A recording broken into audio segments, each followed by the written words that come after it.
ಅಮೃತಯನ್ನ ಬಾಯಿಗೆ ಬರಲಿ ಬಾರಂಗ, ಕನಸಿನೊಳಾಗಲಿ ನನಸಿನೊಳಾಗಲಿ, ಮನಸ್ಸು ಕೆಟ್ಟಿರಲಿ ಮುನೆದಿರಲಿ, ಜನಕಜಾಪತಿ ನಿನ್ನ ಅಭೀಷ್ಟದ ಸ್ಮರಣೆಯ ಅಷ್ಟಾಕ್ಷರ ಮಂತ್ರ ಜಪಿಸುವ ಹಾಗೆ ಬಾರಂಗ.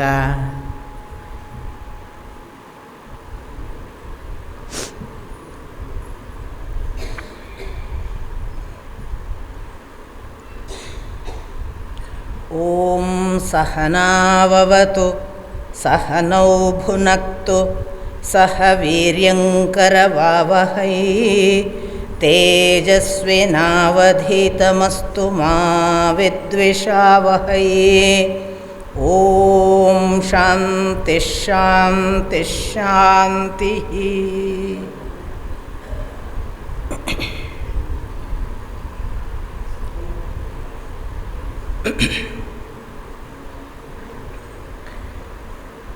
ಸನ್ನಿಧಿಯಲ್ಲಿರುವ ಕೃಷ್ಣನನ್ನು ಭಕ್ತಿಪೂರ್ವಕವಾಗಿ ನಮಸ್ಕರಿಸಿ ಅವನ ಆಶೀರ್ವಾದ ಬೇಡುತ್ತಾ,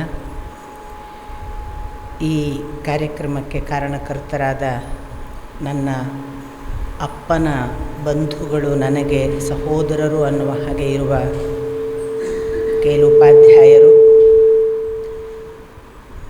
ಮತ್ತು ಅವರ ಧರ್ಮಪತ್ನಿ ವಾಣಿಯಕ್ಕನನ್ನು ವಂದಿಸಿ, ನೆರೆದಿರುವ ಎಲ್ಲ ಹಿರಿಕಿರಿಯರ ಪದತಲಕ್ಕೆ ಹಣೆ ಹಚ್ಚಿ ನಮಸ್ಕಾರ.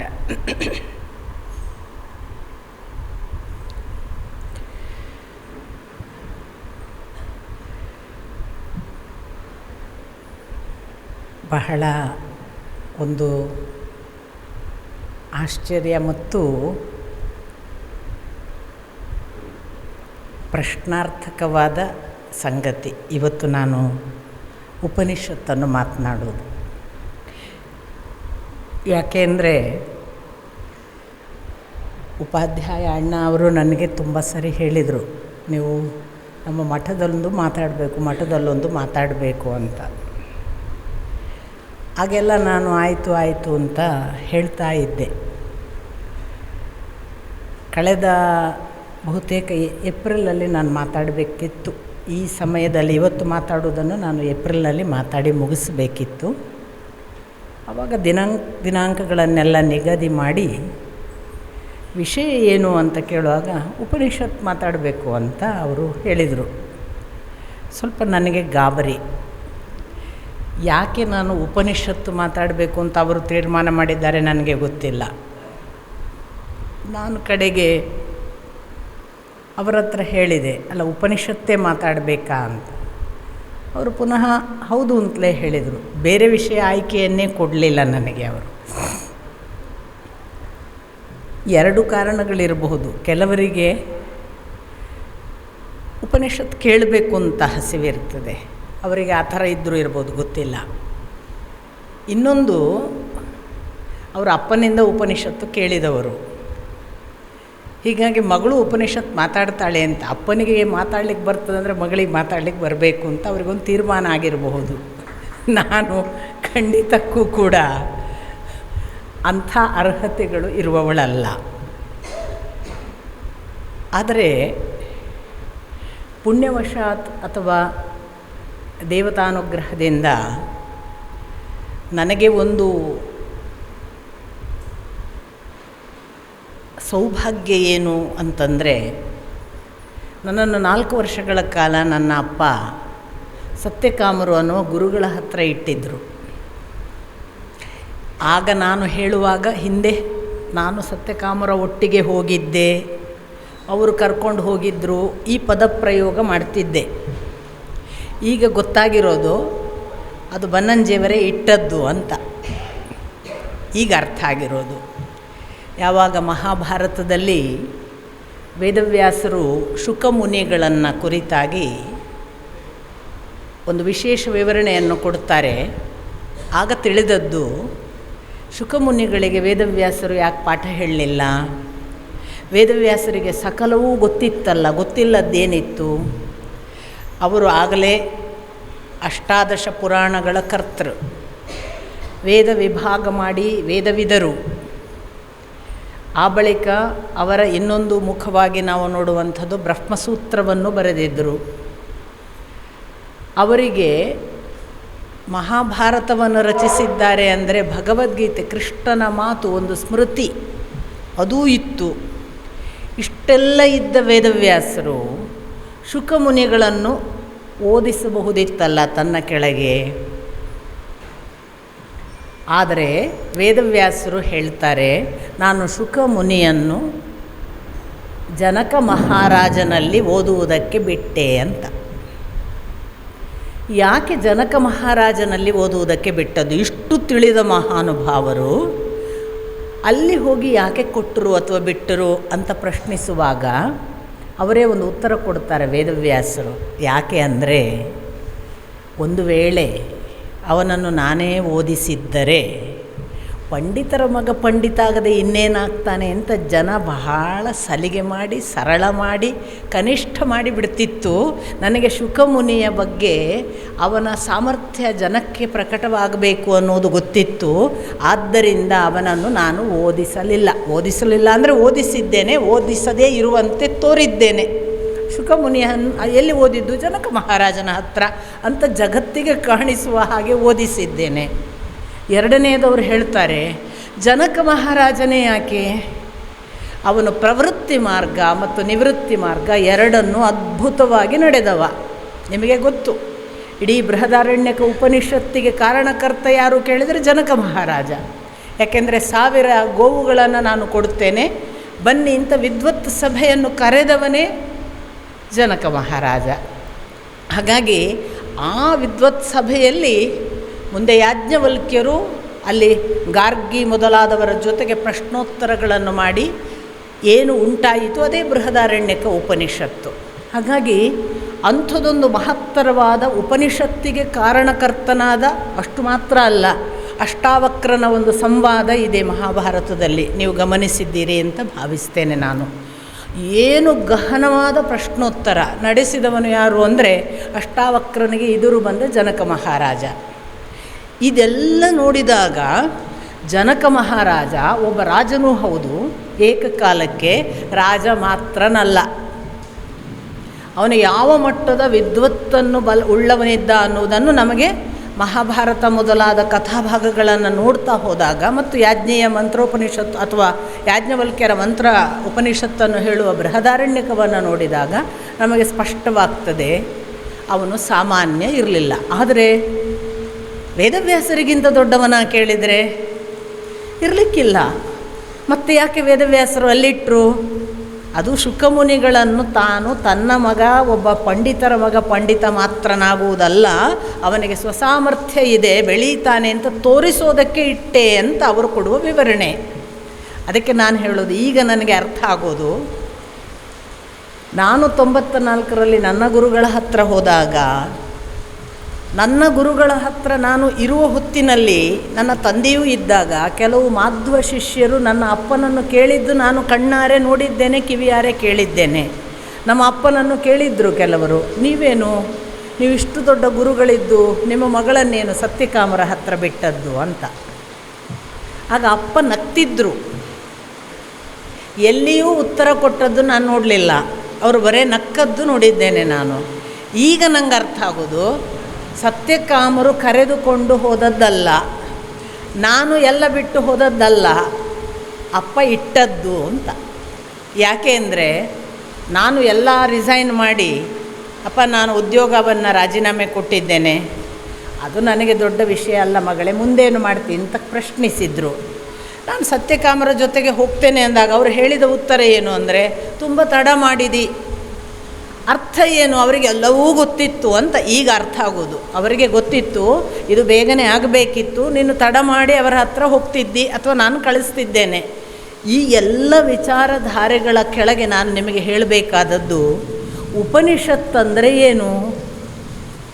ಉಪನಿಷತ್ ಅನ್ನುವ ಶಬ್ದಕ್ಕೆ ಅರ್ಥ ಒಂದು ಹತ್ತಿರ ಕುಳಿತುಕೊಳ್ಳುವುದು ಅಂತ ಕೆಲವರ ಅರ್ಥ. ನಿಷಾದ ಅಂದರೆ ಕುಳಿತುಕೊಳ್ಳುವುದು ಅಂತ, ಉಪ ಅಂದರೆ ಹತ್ತಿರ ಅಂತ. ಇನ್ನೊಂದು ನಿಷಾದ ಅಂದರೆ ಕುಳಿತುಕೊಳ್ಳುವುದಲ್ಲ. ಶಂಕರರ ಆಚಾರ್ಯರ ಅರ್ಥದ ಪ್ರಕಾರ ಎಲ್ಲ ನಾಶವಾಗುವುದು, ನಿಷಾದವಾಗುವುದು. ನಮಗೆ ಏನೆಲ್ಲ ದುಃಖಗಳಿತ್ತು, ಸಂಸಾರ ಬಂಧನಗಳಿತ್ತು, ನಮಗೆ ಬೇಡವಾದದ್ದು ಏನೇನೋ ಇತ್ತು, ಅವೆಲ್ಲ ಇಲ್ಲವಾದರೆ ನಾವು ಅವನ ಹತ್ತಿರ ಹೋಗುವುದಕ್ಕೆ ಸಾಧ್ಯವಾಗ್ತದೆ. ಹಾಗೆ ನಮ್ಮ ಒಳಗಿನ ಯಾವುದೋ ಬೇಡವಾದವುಗಳನ್ನು ಇಲ್ಲವಾಗಿಸಿ ಅವನ ಹತ್ತಿರ ಹೋಗುವುದಕ್ಕೆ ಸಾಧ್ಯವಾಗಿಸುವಂಥದ್ದು ಉಪನಿಷತ್ ಅಂತ ಅವರು ಕರೆದರು. ಇದು ಎರಡನೆಯ ಅರ್ಥ. ಮಧ್ವಾಚಾರ್ಯ ಪರಂಪರೆಯನ್ನು ನಿರಂತರವಾಗಿ ಬದುಕಿದ ಮತ್ತು ಮಧ್ವಾಚಾರ್ಯರ ವ್ಯಾಖ್ಯಾನವನ್ನೆಲ್ಲ ಜಗತ್ತಿಗೆ ತಿಳಿಯಗೊಳಿಸಿದ ನಮ್ಮ ಅಪ್ಪ ಮಧ್ವಾಚಾರ್ಯರು ಕೊಡುವ ಅರ್ಥ ಬೇರೆ ಇದೆ ಅನ್ನುವುದನ್ನು ಸ್ಪಷ್ಟಪಡಿಸ್ತಾರೆ. ಅವರು ಏನು ಹೇಳ್ತಾರೆ? ಉಪ ಅಂದರೆ ಎತ್ತರ ಅಂತ. ಇದಕ್ಕೆ ಅವರು ಅನೇಕ ಉದಾಹರಣೆಗಳನ್ನು ಕೊಡುತ್ತಾರೆ.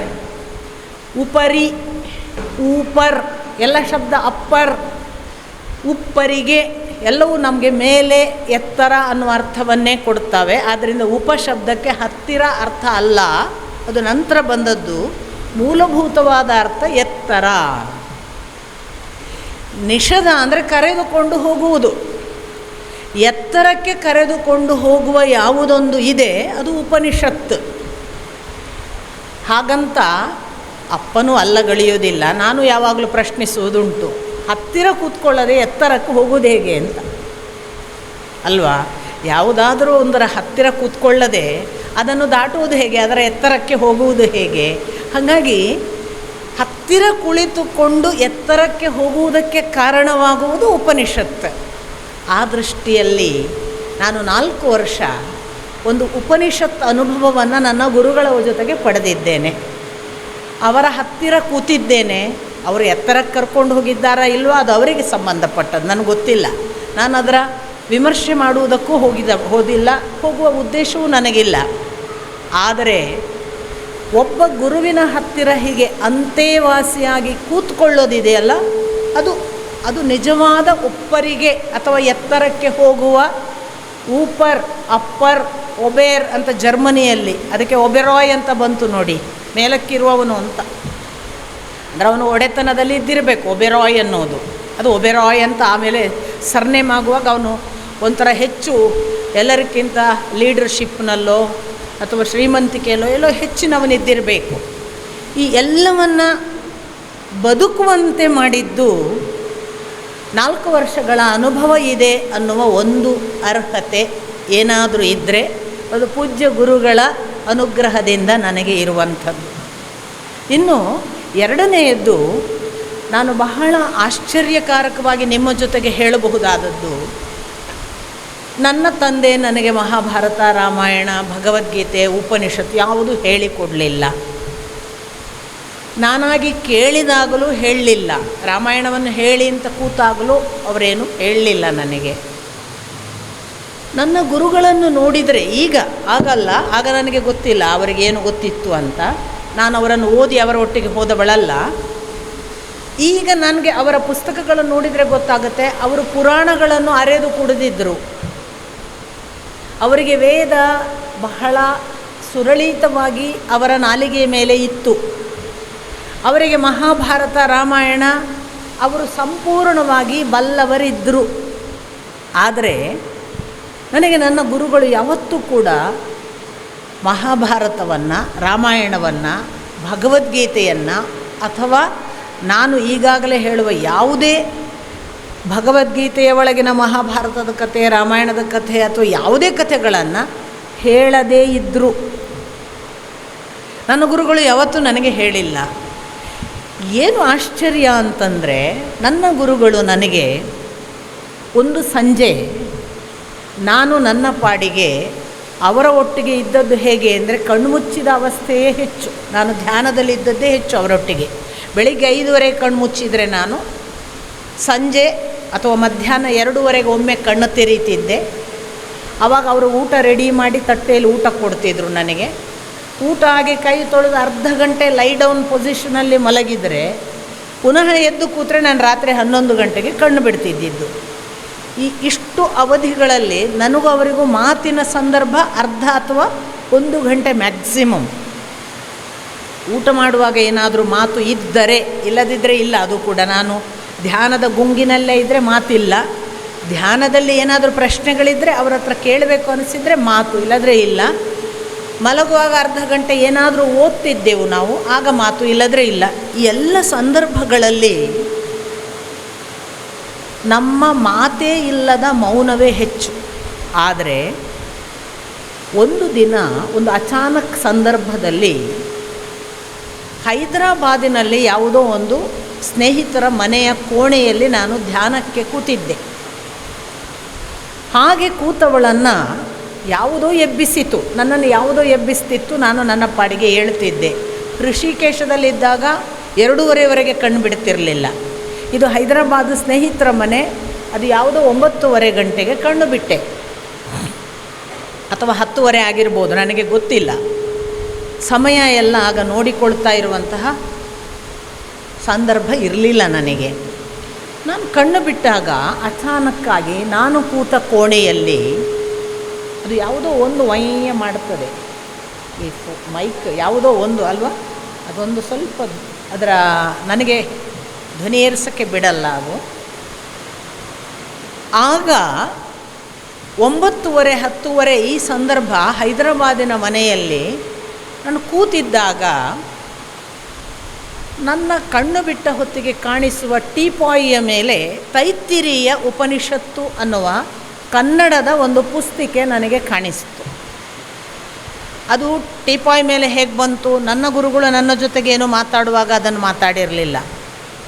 ಆಮೇಲೆ ಯಾವತ್ತೂ ಕೂಡ ನನಗೆ ಉಪನಿಷತ್ ಅಷ್ಟರವರೆಗೆ ಅವರು ಪಾಠ ಮಾಡಿರಲಿಲ್ಲ.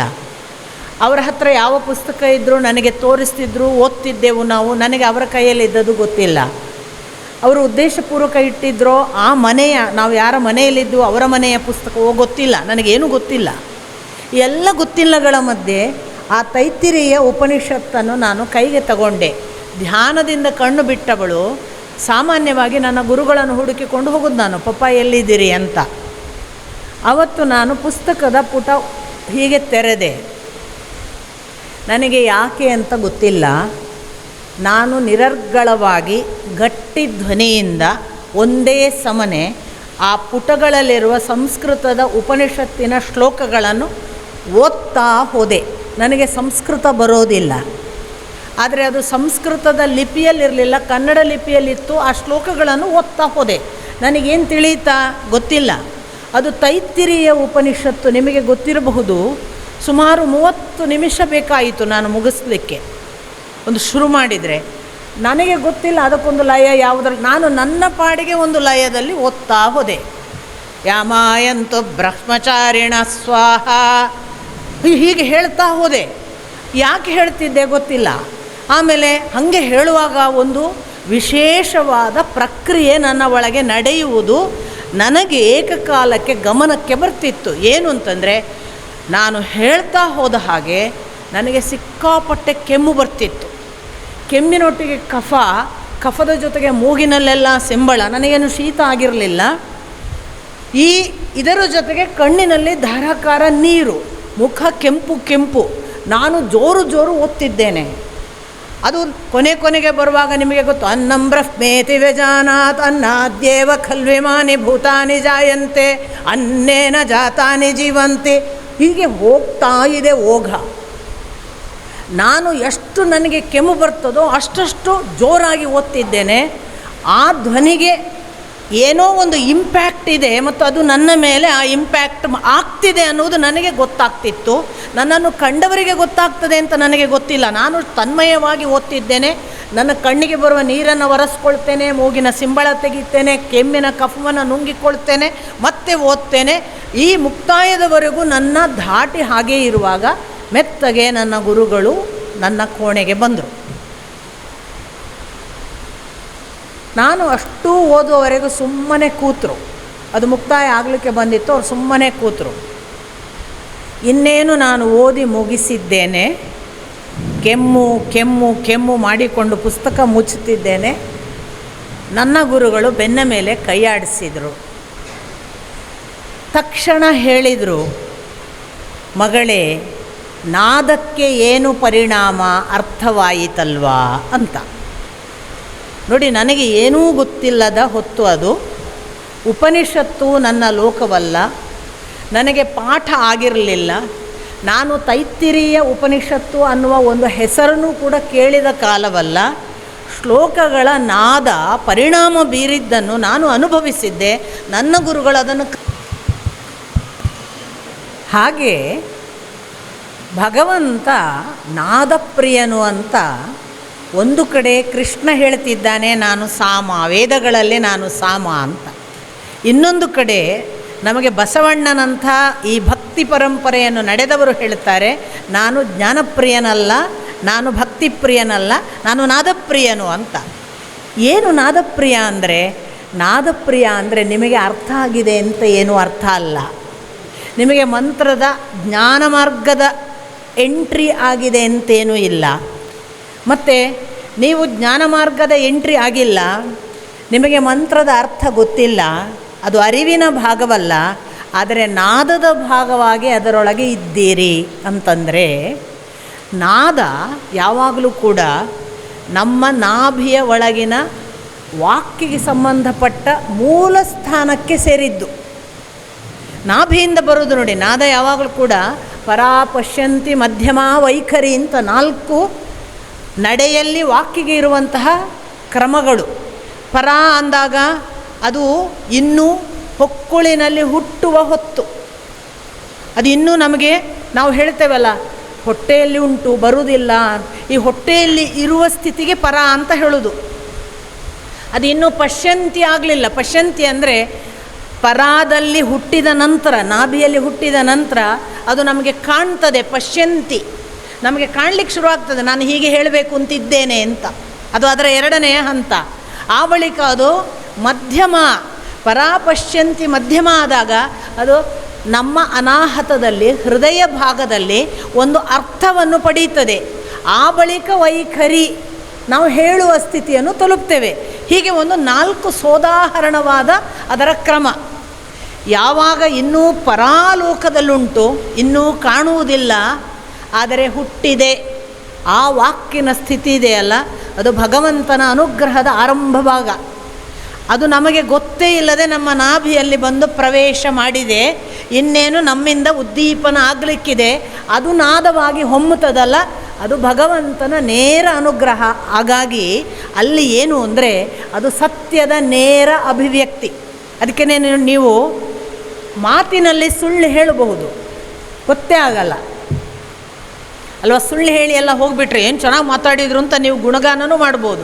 ಬುರುಡೆ ಬಿಟ್ಟದ್ದೇ ಇರಬಹುದು, ಅದು ಅವನಿಗೆ ಮಾತ್ರ ಗೊತ್ತು, ಅವನು ಬುರುಡೆ ಬಿಟ್ಟದ್ದು. ಕೆಲವು ಅವನಿಗೆ ಗೊತ್ತಿದ್ದವರಿಗೆ ಗೊತ್ತಾಗ್ತದೆ ಅವನು ಸುಳ್ಳು ಹೇಳಿದ್ದು ಅಂತ. ಆದರೆ ಕೇಳುವ ಎಲ್ಲರಿಗೂ ಇದು ಸುಳ್ಳು ಅಂತ ಗೊತ್ತಾಗಲ್ಲ.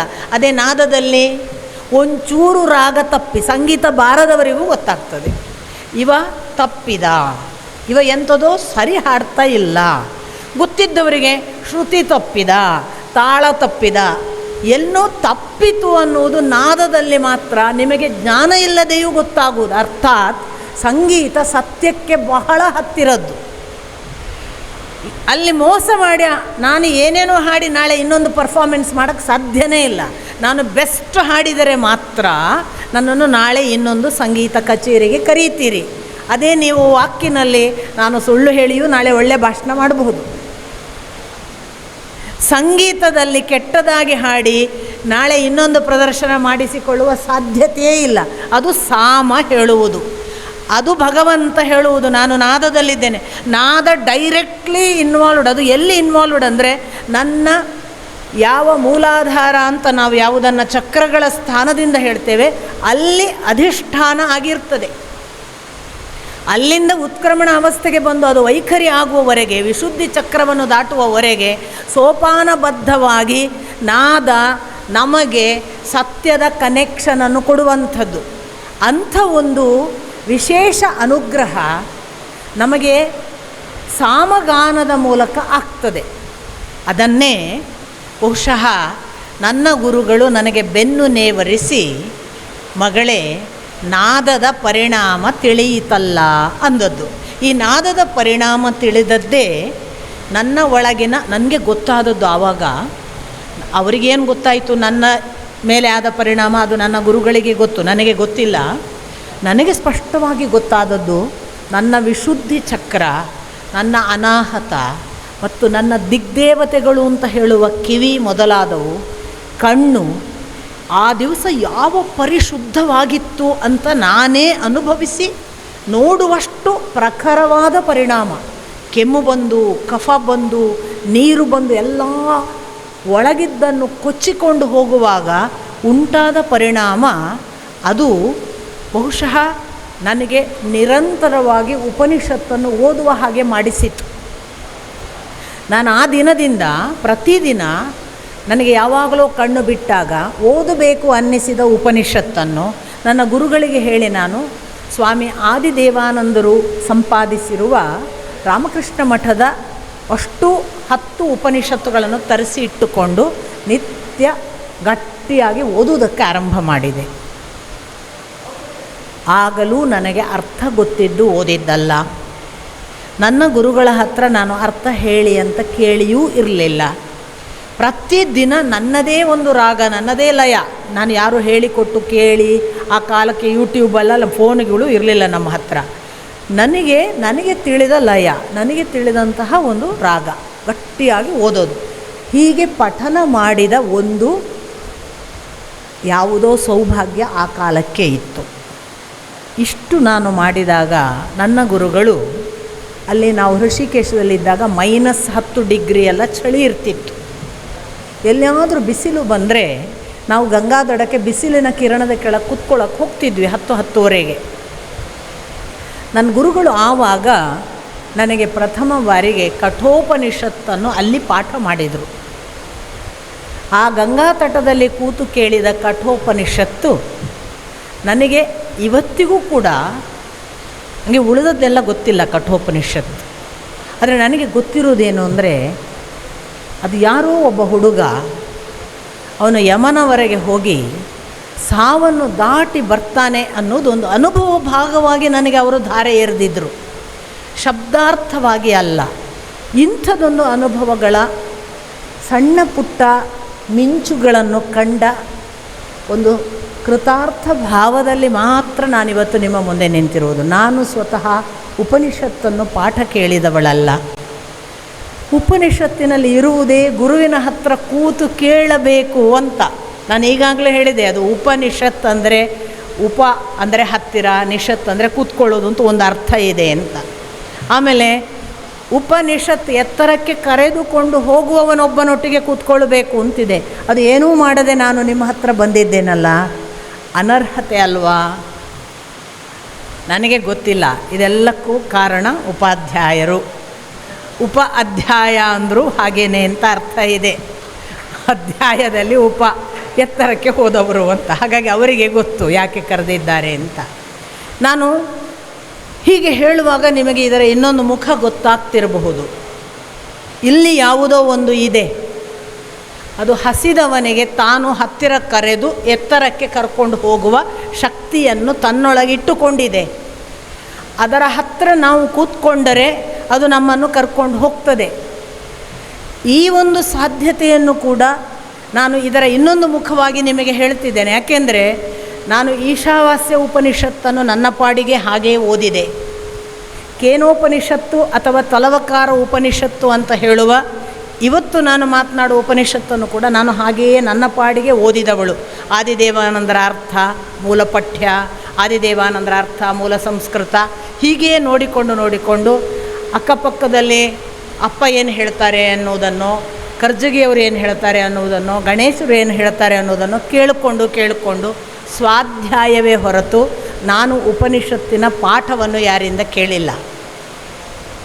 ನನ್ನ ಎಲ್ಲ ಮಹಾಭಾರತ, ರಾಮಾಯಣ, ಭಗವದ್ಗೀತೆ, ಉಪನಿಷತ್ತು, ಅಷ್ಟಾದಶ ಪುರಾಣ ಇವೆಲ್ಲವೂ ಕೂಡ ಇತ್ತೀಚೆಗೆ ನಾನು ಮಾಡ್ತಾ ಇರುವ, ನನ್ನಷ್ಟಕ್ಕೆ ಮಾಡಿಕೊಳ್ತಾ ಇರುವ ಪಾಠ ವೇದ. ಅದೊಂದು 55 ಸೂಕ್ತಗಳನ್ನು ಋಗ್ವೇದದ ಮೊದಲ ಮಂಡಲದಲ್ಲಿ ಓದ್ತಾ ಬರ್ತಿರುವಂಥದ್ದು. ಯಾವುದೂ ಕೂಡ ನಾನು ಗುರುಮುಖೇನ ಕಲಿತವಳಲ್ಲ. ಈಗ ನಂಗೆ ಅರ್ಥ ಆಗೋದು, ನಮ್ಮಪ್ಪ ಸ್ವಾಧ್ಯಾಯಿ, ಬೇರೆಯವರಿಂದ ಕಲಿತವರಲ್ಲ. ಅದಕ್ಕೆ ನನಗೆ ಪಾಠ ಮಾಡಲಿಲ್ಲ. ಮಾಡ್ತಿದ್ರೆ ಮಾಡ್ಕೋ, ಸ್ವಾಧ್ಯಾಯದಿಂದಲೇ ಏನಾದರೂ ಕಲಿ, ಮುನ್ನುಡಿ ಕೂಡ ಓದಬೇಡ. ನನ್ನ ಜೀವನದಲ್ಲಿ ನನಗೆ ಅವೆಲ್ಲ ಅವ್ರು ಹೇಳ್ಕೊಡೋದೇ ಬಂದುಬಿಟ್ಟಿತ್ತು. ನಾನು ಯಾರ ಮುನ್ನುಡಿ ಓದ್ತಿರಲಿಲ್ಲ, ಯಾರ ವ್ಯಾಖ್ಯಾನ ಓದಲ್ಲ. ಈ ವ್ಯಾಖ್ಯಾನ ಮುನ್ನುಡಿ ಓದ್ಕೊಳ್ಳೆ ಅವ್ರು ಏನು ಹೇಳಿದಾರೋ ಅದೇ ದಿಕ್ಕಿನಲ್ಲಿ ನೋಡಬೇಕಲ್ವಾ ಅಂತ ಒಂದು ಪ್ರಚೋದನೆ ಆಗಿಬಿಡ್ತದೆ. ಮುನ್ನುಡಿ ಕೂಡ ಓದ್ತಿರಲಿಲ್ಲ ನಾನು. ಹೀಗಾಗಿ ಯಾವುದೋ ಒಂದು ಹಸಿವಿದ್ದವರನ್ನು ಆ ಹಸಿವಿನ ಆಚೆಗೆ ದಾಟಿಸುವುದಕ್ಕಾಗಿ ಮತ್ತು ಆ ಹಸಿವಿನ ಒಳಗೆ ಏನನ್ನು ಪಡಿಬೇಕು ಇವರು ಅವರಿಗೆ ಅದನ್ನು ಅನುಗ್ರಹಿಸಬೇಕು ಅನ್ನೋದಕ್ಕಾಗಿ ಖಂಡಿತ ಇವೆಲ್ಲ ಸಾಮಾನ್ಯ ಸಂಪತ್ತುಗಳಾಗಿ ನಮ್ಮ ಜೊತೆಗಿಲ್ಲ. ಇದು ಭಗವಂತನ ಕಾರುಣ್ಯಗಳಾಗಿ ನಮ್ಮ ಸುತ್ತಮುತ್ತ ಇವೆ. ನಾವು ಹಸಿದು ಅದಕ್ಕೆ ಎದೆ ಕೊಡಬೇಕು ಅಷ್ಟೇ. ಅಂಥದ್ದೊಂದು ಉಪನಿಷತ್ತು ಇವತ್ತು ನಾವು ಹೇಳುವಾಗ, ಈ ಉಪನಿಷತ್ತು ಅಂದರೆ ಏನು? ಅನೇಕರಿಗೆ ಭಾಗವತ ಕೇಳಿ ಬಂದವರಿದ್ದೀರಿ, ಆಮೇಲೆ ಅಲ್ಲಿ ಯಾವುದೋ ಭಗವದ್ಗೀತೆ ಕೇಳಿ ಬಂದವರಿದ್ದಿರಬಹುದು. ಭಾಗವತ ಎಲ್ಲ ಭಗವಂತನ ಕಥೆಗಳನ್ನು, ಭಗವಂತನ ಮಹಿಮೆಗಳನ್ನು, ಭಗವಂತನ ಕಡೆಗೆ ಹೋಗುವವರ ಭಕ್ತಿಯನ್ನು ಹೇಳುವುದಕ್ಕೆ ಸುಂದರವಾದ ಕಥಾ ನಿರೂಪಣೆಯ ಮಾದರಿಯವುಗಳು. ಅದು ಸಾಮಾನ್ಯವಾಗಿ ಮಗುವಿಗೂ ಇಷ್ಟವಾಗಿ ಬಿಡ್ತದೆ. ಬೇರೆ ಬೇರೆ ಕಥೆಗಳ ಮೂಲಕ ನಮ್ಮನ್ನು ಅವರು ಎತ್ತರಕ್ಕೆ ಕರ್ಕೊಂಡು ಹೋಗಿಬಿಡ್ತಾರೆ, ಅಲ್ಲಿವರೆಗೆ ಹೆಂಗೆ ಹೋಗೋದು ಅಂತ. ಈ ಉಪನಿಷತ್ತು ಸ್ವಲ್ಪ ಭಗವದ್ಗೀತೆ ಕೂಡ ನಾವು ಹಾಗೆ ನೋಡಿದರೆ ಭಾಗವತದಷ್ಟು ಸರಳವಲ್ಲ. ಅಂದರೆ ಭಾಗವತವನ್ನು ಕಥಾ ಮಾರ್ಗದಲ್ಲಿ ಹೇಳಿದ ಹಾಗೆ ಭಗವದ್ಗೀತೆಯನ್ನು ಕಥಾ ಮಾರ್ಗದಲ್ಲಿ ಹೇಳುವುದಷ್ಟು ಸರಳವಲ್ಲ. ಸ್ವಲ್ಪ ಅಲ್ಲಿ ಮನುಷ್ಯ ಸಂಬಂಧ, ಕೃಷ್ಣ ಅರ್ಜುನ ಇದ್ದಾರೆ, ಮಹಾಭಾರತದ ಹಿನ್ನೆಲೆ ಇದೆ, ಅಲ್ಲೊಂದು ಯುದ್ಧ ನಡೀತಿದೆ, ಯುದ್ಧಕ್ಕೊಂದು ಮಾನಸಿಕ ಸ್ಥಿತಿ ಇದೆ. ಹಾಗಾಗಿ ಒಂದು ಘಟನಾತ್ಮಕ ವಿವರಣೆಯ ಮೂಲಕ ಎಲ್ಲೋ ನಿಮ್ಮನ್ನು ಕನೆಕ್ಟ್ ಮಾಡಬಹುದು ಮನಸ್ಸಿನ ದೃಷ್ಟಿಯಿಂದ ಎಲ್ಲ. ಉಪನಿಷತ್ತಂದರೆ ಏನು? ಉಪನಿಷತ್ತು ಈ ನಾವು ಈಗ ಹೇಳುವ ಭಾಗವತವೋ ಭಗವದ್ಗೀತೆಗಳಿಗಿಂತಲೋ ಏನು ಭಿನ್ನ? ಎಲ್ಲಿಂದ ಬಂತು? ಯಾವ ಸಾರ? ನಾನು ಬಹಳ ಶಾಸ್ತ್ರೀಯ ಹೋಗುವುದಿಲ್ಲ, ಯಾಕಂದರೆ ಶಾಸ್ತ್ರೀಯ ಮಾರ್ಗದವಳಲ್ಲ ನಾನು. ಆದರೆ ನಾನು ನಿಮಗೆ ಒಂದು ಸ್ವಲ್ಪ ಪೂರ್ವ ಪೀಠಿಕೆ ಹಾಗೆ, ಪ್ರವೇಶದ ಹಾಗೆ ಒಂದು ಸ್ವಲ್ಪ ಹೇಳಬೇಕಾಗ್ಬೋದು, ಅಷ್ಟನ್ನೇ ಹೇಳ್ತೇನೆ. ನಮಗೆ ಎಲ್ಲರಿಗೂ ಗೊತ್ತಿರುವ ಹಾಗೆ ವೇದ ಅಂತ ನಮ್ಮಲ್ಲಿ ಇದೆ. ವೇದಗಳು ಅಂತ ನಾವು ಹೇಳ್ತೇವೆ. ಎಷ್ಟು ವೇದಗಳು ಅಂದಾಗ ಎಲ್ಲರೂ ಚತುರ್ವೇದ ಅಂತ ಘಂಟಾಘೋಷವಾಗಿ ಹೇಳ್ತೇವೆ. ಆದರೆ ಬಲ್ಲವರು ಹೇಳ್ತಾರೆ ವೇದಗಳು ಮೂರೇ ವೇದಗಳು. ಒಂದು ಋಗ್ವೇದ, ಇನ್ನೊಂದು ಯಜುರ್ವೇದ, ಮೂರನೇದು ಸಾಮವೇದ. ಋಗ್, ಯಜುರ್ ಮತ್ತು ಸಾಮ ಮೂರೇ ಯಾಕೆ? ನಾಲ್ಕನೇದು ಅಥರ್ವವೇದ ಅಂತ ಒಂದು ಉಂಟಲ್ಲ, ಅದು ಬಲ್ಲವರಿಗೆ ಗೊತ್ತು. ಅದರ ಒಳಗೆ ಇಳಿದು ಅದರ ಮಂತ್ರಗಳನ್ನು, ಅರ್ಥಗಳನ್ನು ಗ್ರಹಿಸಿದವರಿಗೆ ಗೊತ್ತು. ಅಥರ್ವವೇದದಲ್ಲಿ ಪ್ರತ್ಯೇಕ ಮಂತ್ರಗಳಿಲ್ಲ. ಋಗ್ ಮತ್ತು ಯಜುವಿನಿಂದ ತೆಗೆದುಕೊಂಡು ಸಂಗ್ರಹಿಸಿದ ಅಥರ್ವ ಮುನಿಯ ಸಂಗ್ರಹ ಅದು ಅಥರ್ವವೇದ. ಹಾಗಾಗಿ ಅಥರ್ವವೇದ ನಾಲ್ಕನೆಯ ವೇದ ಅಲ್ಲ, ಅದು ಸಂಗ್ರಹ. ಅದು ಮೂಲ ಯಾವುದು ಅಂದರೆ ಋಗ್ ಮತ್ತು ಯಜುವಿನಿಂದಲೇ ತೆಗೆದುಕೊಂಡ ಮಂತ್ರಗಳು. ಹಾಗಾಗಿ ಋಗ್ ಮತ್ತು ಯಜುವಿನಲ್ಲಿ ಎರಡಾದರೆ ಸಾಮ ಮೂರನೆಯದ್ದು. ಯಾಕೆ ಮೂರು? ಒಂದು, ಋಗ್ ಪದ್ಯ ರೂಪದಲ್ಲಿ ಇರುವಂತಹ ಮಂತ್ರಗಳು. ಯಜುಸ್ಸು ಅಥವಾ ಯಜುರ್ವೇದ ಅದು ಅರ್ಥವನ್ನು ಹೇಳುವುದಕ್ಕೆ ಇರುವ ಮಂತ್ರಗಳು. ಹಾಗಾಗಿ ಗದ್ಯ ರೂಪ. ಯಾವುದನ್ನು ಋಗ್ವೇದದಲ್ಲಿ ಪದ್ಯ ರೂಪದಲ್ಲಿ ಹೇಳಲಾಗಿದೆಯೋ ಅದನ್ನು ಅರ್ಥೈಸಿ ಹೇಳುವ ವಿವರಣೆ ಅದು ನಮಗೆ ಸಿಗುವುದು ಯಜುರ್ವೇದದಲ್ಲಿ. ಈ ಋಗ್ ಮತ್ತು ಯಜುರ್ವೇದದಲ್ಲಿರುವ ಮಂತ್ರಗಳನ್ನು ಹಾಡುವುದಕ್ಕೆ ಮಾಡಿದ್ರಲ್ಲ, ಅದು ಸಾಮವೇದ. ಮಂತ್ರಗಳು ಅವುಗಳೇ, ಆದರೆ ಅದನ್ನು ಗಾನಕ್ಕೆ ಬೇಕಾಗಿ ಸ್ವಲ್ಪ ಸ್ಪ್ಲಿಟ್ ಎಲ್ಲ ಮಾಡಿದರು. ಇಲ್ಲಿರುವ ಹಾಗೆ ಶಬ್ದಗಳನ್ನು ಅಲ್ಲಿ ಬಳಸೋದಿಲ್ಲ. ಯಾಕೆ? ಅದು ಲಯಕ್ಕೆ ಕೂಡಬೇಕು, ಹಾಡುವುದಕ್ಕೆ ಕೂಡಬೇಕು. ಹಾಗಾಗಿ ಅದನ್ನು ಒಡೆದರು, ವಿಭಾಗ ಮಾಡಿದರು, ಪದಚ್ಛೇದಗಳಾದವು. ಅದರಿಂದ ಒಂದು ಹೊಸ ವೇದ ನಿರ್ಮಾಣ ಆದ ಹಾಗೆ ಕಾಣ್ತದೆ. ಆದರೆ ಅದು ಗಾನಕ್ಕೆ ಅನುಗುಣವಾಗಿ ನಿರ್ಮಾಣವಾದ ವಿಭಾಗೀಕರಣ. ಹಾಗಾಗಿ ಮೂರನೆಯದ್ದು ಸಾಮ. ಸೊ ಋಗ್ ಅದು ಪದ್ಯ ರೂಪದಲ್ಲಿ ಹೇಳ್ತದೆ. ಏನನ್ನೆಲ್ಲ ಹೇಳ್ತದೆ ವೇದ? ಈಗ ನಮ್ಮಲ್ಲಿ ವೇದ ಅಂತ ಮೂರು ಇದೆ ಅಂತ ಒಪ್ಪಿಕೊಂಡ್ಮೇಲೆ ಅಥರ್ವಣ ವೇದ ನಾನು ನಿಮಗೆ ಹೇಳಿದೆ, ಅಥರ್ವನು ತಾನು ಸಂಗ್ರಹ ಮಾಡಿದ ಋಗ್ ಮತ್ತು ಯಜುರ್ವಿನ ಭಾಗ ಅದು ನಾಲ್ಕನೆಯದ್ದು. ವೇದ ಏನನ್ನು ಹೇಳ್ತದೆ? ವೇದ ವಾಸ್ತವಿಕ 4 ವಿಷಯಗಳನ್ನು ಹೇಳ್ತದೆ. ಒಂದು ಬ್ರಾಹ್ಮಣ, ಇನ್ನೊಂದು ಸಂಹಿತಾ ಭಾಗ, ಮೂರನೆಯದ್ದು ಆರಣ್ಯಕ, ನಾಲ್ಕನೆಯ ಭಾಗವೇ ಉಪನಿಷತ್ತು. ಅಂದರೆ ನಾವೀಗ ಹೇಳುವ ಉಪನಿಷತ್ತು ವೇದದ ಸಾರ ಭಾಗ. ಯಾವುದು? ಯಾಕೆ ಇದು 4 ವಿಭಾಗ ಅಂತ ಕೇಳಿದರೆ, ವೇದ ಯಾಕಿದೆ? ವಾಸ್ತವಿಕ ವೇದ ಯಾಕೆ ಇದೆ ಅಂದರೆ, ವೇದವು ಭಗವಂತನ ದಾರಿ ನಡೆಯುವವರಿಗೆ ಹೀಗೊಂದು ಸಂಹಿತೆಗಳು ಬೇಕು, ಹೀಗೊಂದು ಬ್ರಾಹ್ಮಣಗಳು ಬೇಕು, ಹೀಗೊಂದು ಆರಣ್ಯಕ ಬೇಕು ಅಂತ ತೀರ್ಮಾನ ಮಾಡಿದರು ನಮ್ಮ ಹಿಂದಿನ ಋಷಿ ಪರಂಪರೆಯ ದ್ರಷ್ಟಾರರು, ಕಂಡವರು. ಏನು ಕಂಡರು ಅವರು? ಅವರಿಗೆ ಗೊತ್ತಾಯಿತು ಮನುಷ್ಯ ನಡಿಲಿಕ್ಕೆ ಕೆಲವು ಅಗತ್ಯವಾದ ಯಾವ ಮಾರ್ಗಸೂತ್ರಗಳಿವೆ ಅದನ್ನು ಮಂತ್ರದಲ್ಲಿ ಕಟ್ಟಿಕೊಡಬೇಕು ಅಂತ. ಹಾಗೆ ಮಂತ್ರದಲ್ಲಿ ಕಟ್ಟಿಕೊಟ್ರಲ್ಲ ಅವುಗಳೇ ಸಂಹಿತೆಗಳು. ಅವುಗಳನ್ನು ಚೆನ್ನಾಗಿ ಕಟ್ಟಿಕೊಟ್ರು. ಏನು ಕಟ್ಟಿಕೊಟ್ಟದ್ದು?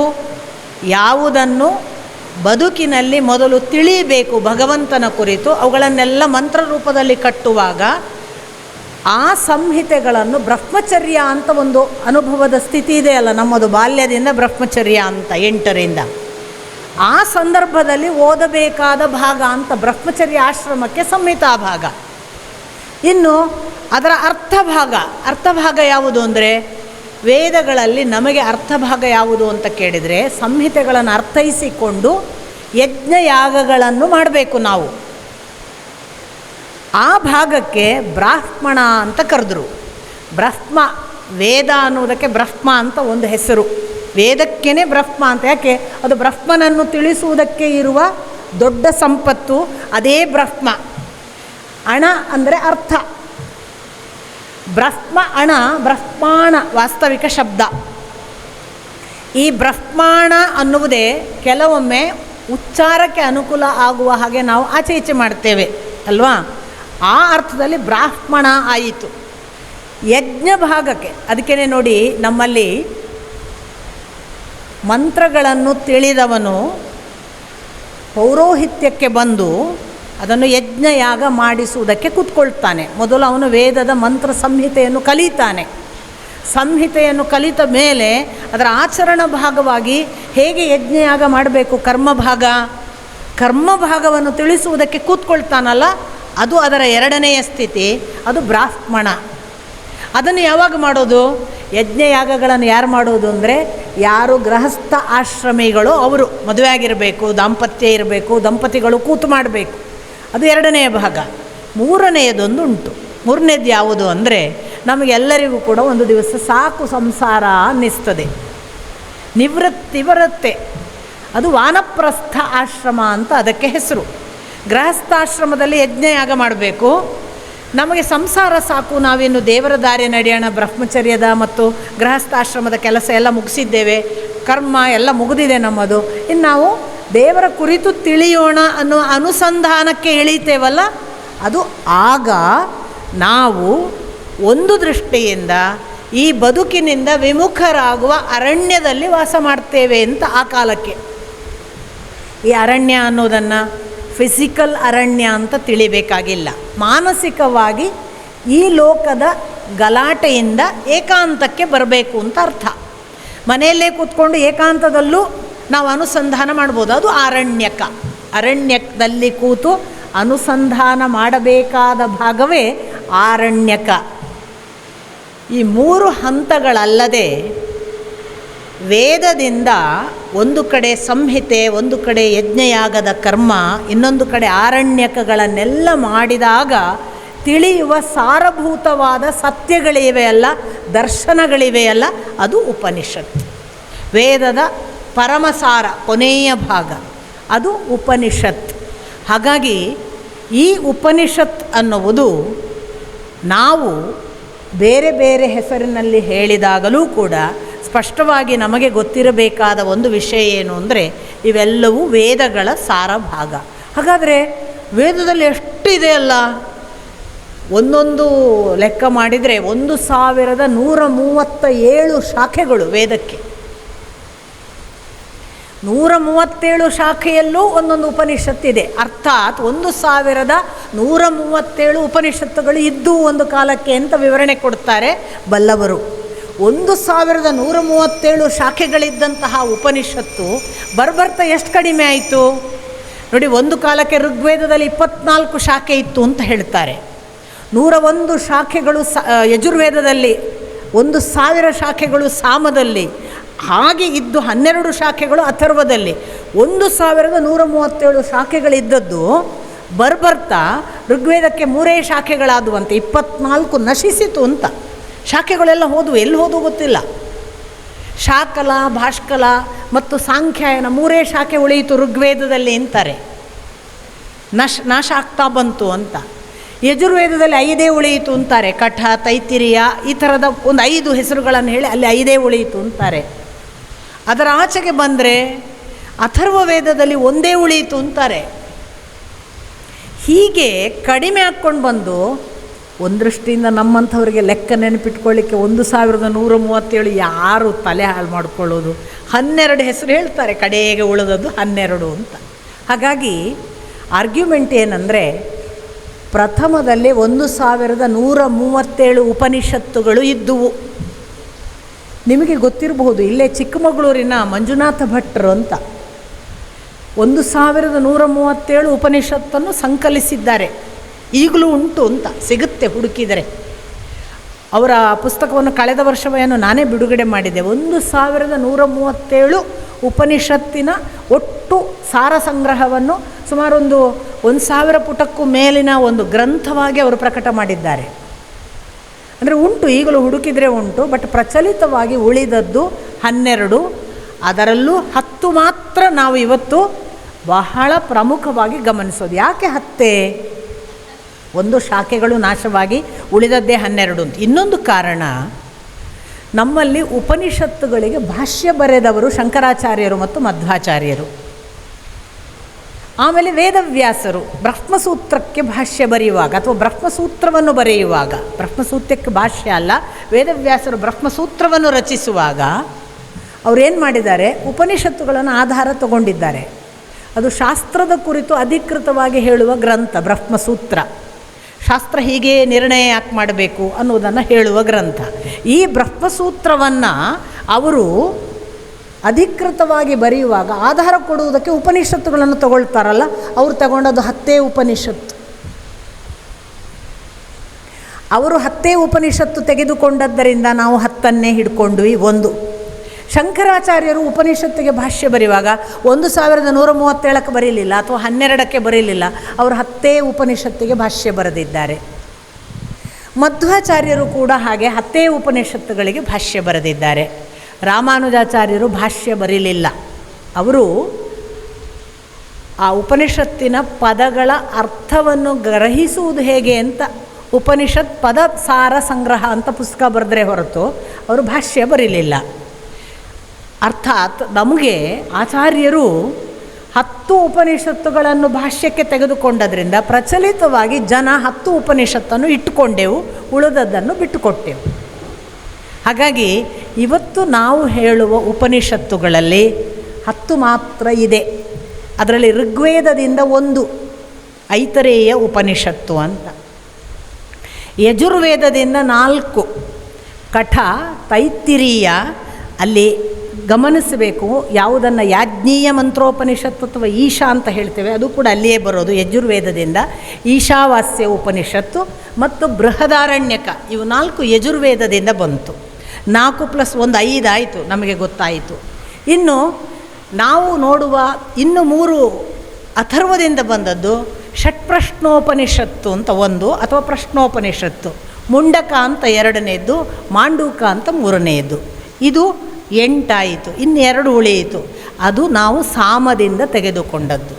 ಅದೇ ನಾವು ಇವತ್ತು ಮಾತನಾಡಲಿಕ್ಕಿರುವ ತಲವಕಾರ ಉಪನಿಷತ್ತು ಅಥವಾ ಕೇನೋಪನಿಷತ್ತು ಅಂತ 1, ಇನ್ನೊಂದು ಛಾಂದೋಗ ಅಥವಾ ಛಾಂದೋಗ್ಯ ಉಪನಿಷತ್ತು ಅಂತ ಕೆಲವರು ಕರೀತಾರೆ.